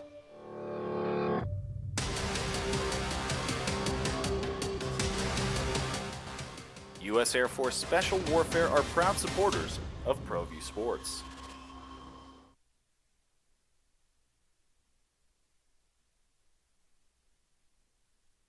Sports animal. All right, I want an answer. I mean, I can't wait. So the question was, and I asked you, is Anthony Davis like Brooks Koepka? And that's okay, right? Brooks Koepka is great in the majors. I would consider the majors to be like playoffs in basketball, right? The championship, when it counts. And is Anthony Davis that guy? Like, what kind of regular season did he have? And I said to you earlier, if you're going to keep telling me the NBA that the regular season doesn't matter, I'm going to probably start believing you. And I don't care. But so you get an answer. How do you judge Anthony Davis? I'm judging Anthony Davis by his postseason performance. Okay. And Anthony Davis played about 75% of the regular season games possible in his career. That's a good number in today's game. Now, last year, and they lost to the Suns, frustration. He was hurt at the end of that series. But the dude in the bubble, 21 games, 27 points per game, 9 rebounds when he was in New Orleans. And they were getting in the playoffs at like an 18 and stuff, but he was averaged 31 points as a 21-year-old, 30 points per game. The next time they finally got back in the Pelicans in the postseason, seeing what he's doing this year, I'm giving Anthony Davis credit for what he's done more times than not in the playoffs. All right.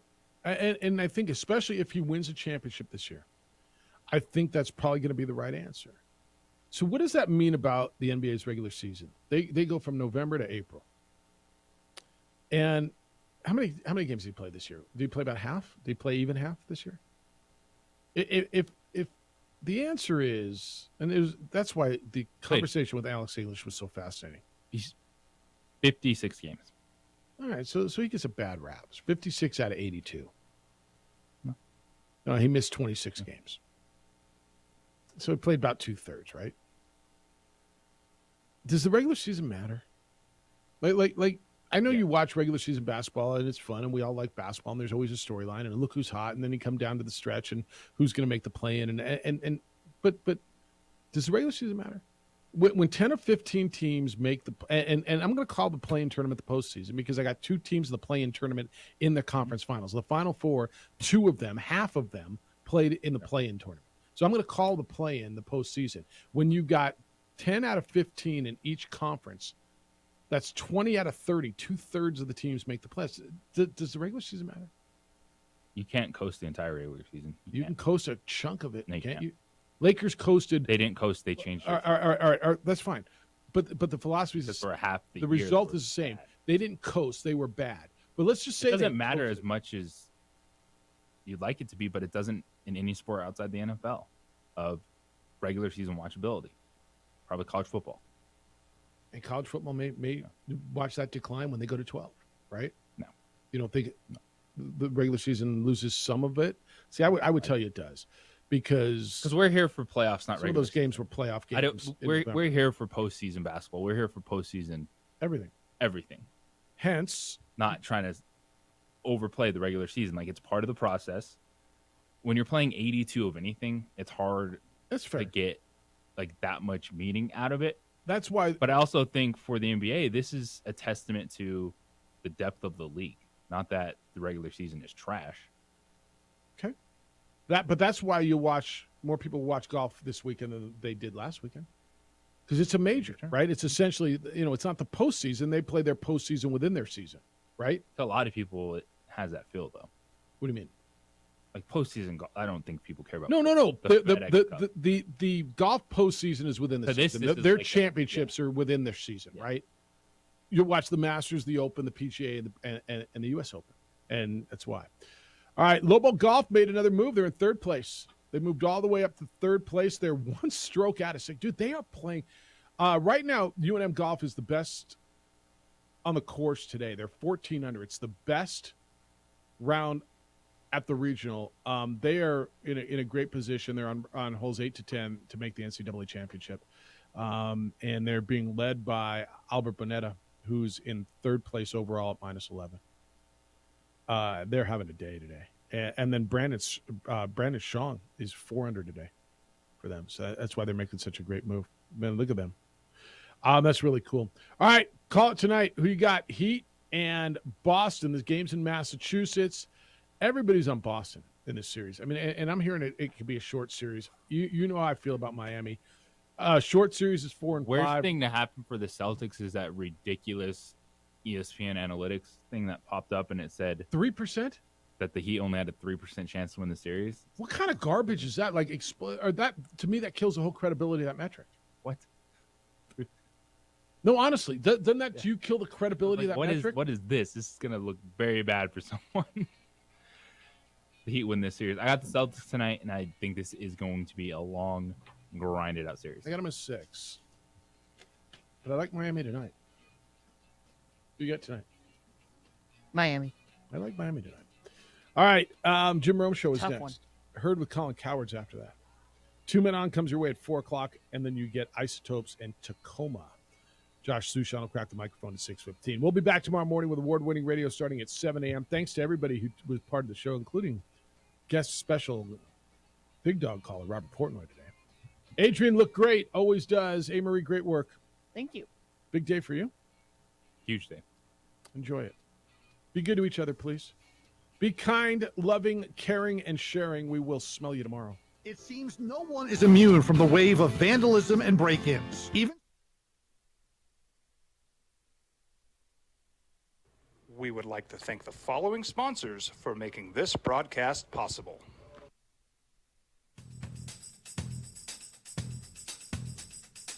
International Protective Services is a proud supporter of ProView Sports and New Mexico Youth Athletics. IPS provides residential and commercial security services in the Albuquerque metro area. For more info, please call 505-897-2420 or visit internationalprotectiveservice.com. These are more than just the sounds of a safe place to go after school. These are the sounds of interest being ignited and of mentors making an impact. At Boys and Girls Clubs, we don't do just one thing. We do whatever it takes to meet the needs of every kid who comes through those doors. Because whatever it takes is what it takes to build great futures. Great futures start here. Sometimes it's the small things that make life easier, like never worrying about being declined at an ATM when only cash will do. With You're Covered from US Eagle, we'll cover you, even if the money's not there. That's a good feeling. And we do it with no extra fees or penalties. It's called trust, and we think that's important, especially if we're asking you to trust us. At US Eagle, that's just part of what it means when we say people mean more. Don't sacrifice quality of flavor when you're in a hurry. Golden Pride offers ribs, fried chicken, green and red chili breakfast burritos, and Frontier Cinnabons. 4 great locations, or visit us online at goldenpride@abq.com. Golden Pride Barbecue Chicken and Ribs, proud supporter of ProView Sports Network. Check it out. What is it? It's a time machine, bro. I could jump into the future, get my paycheck early.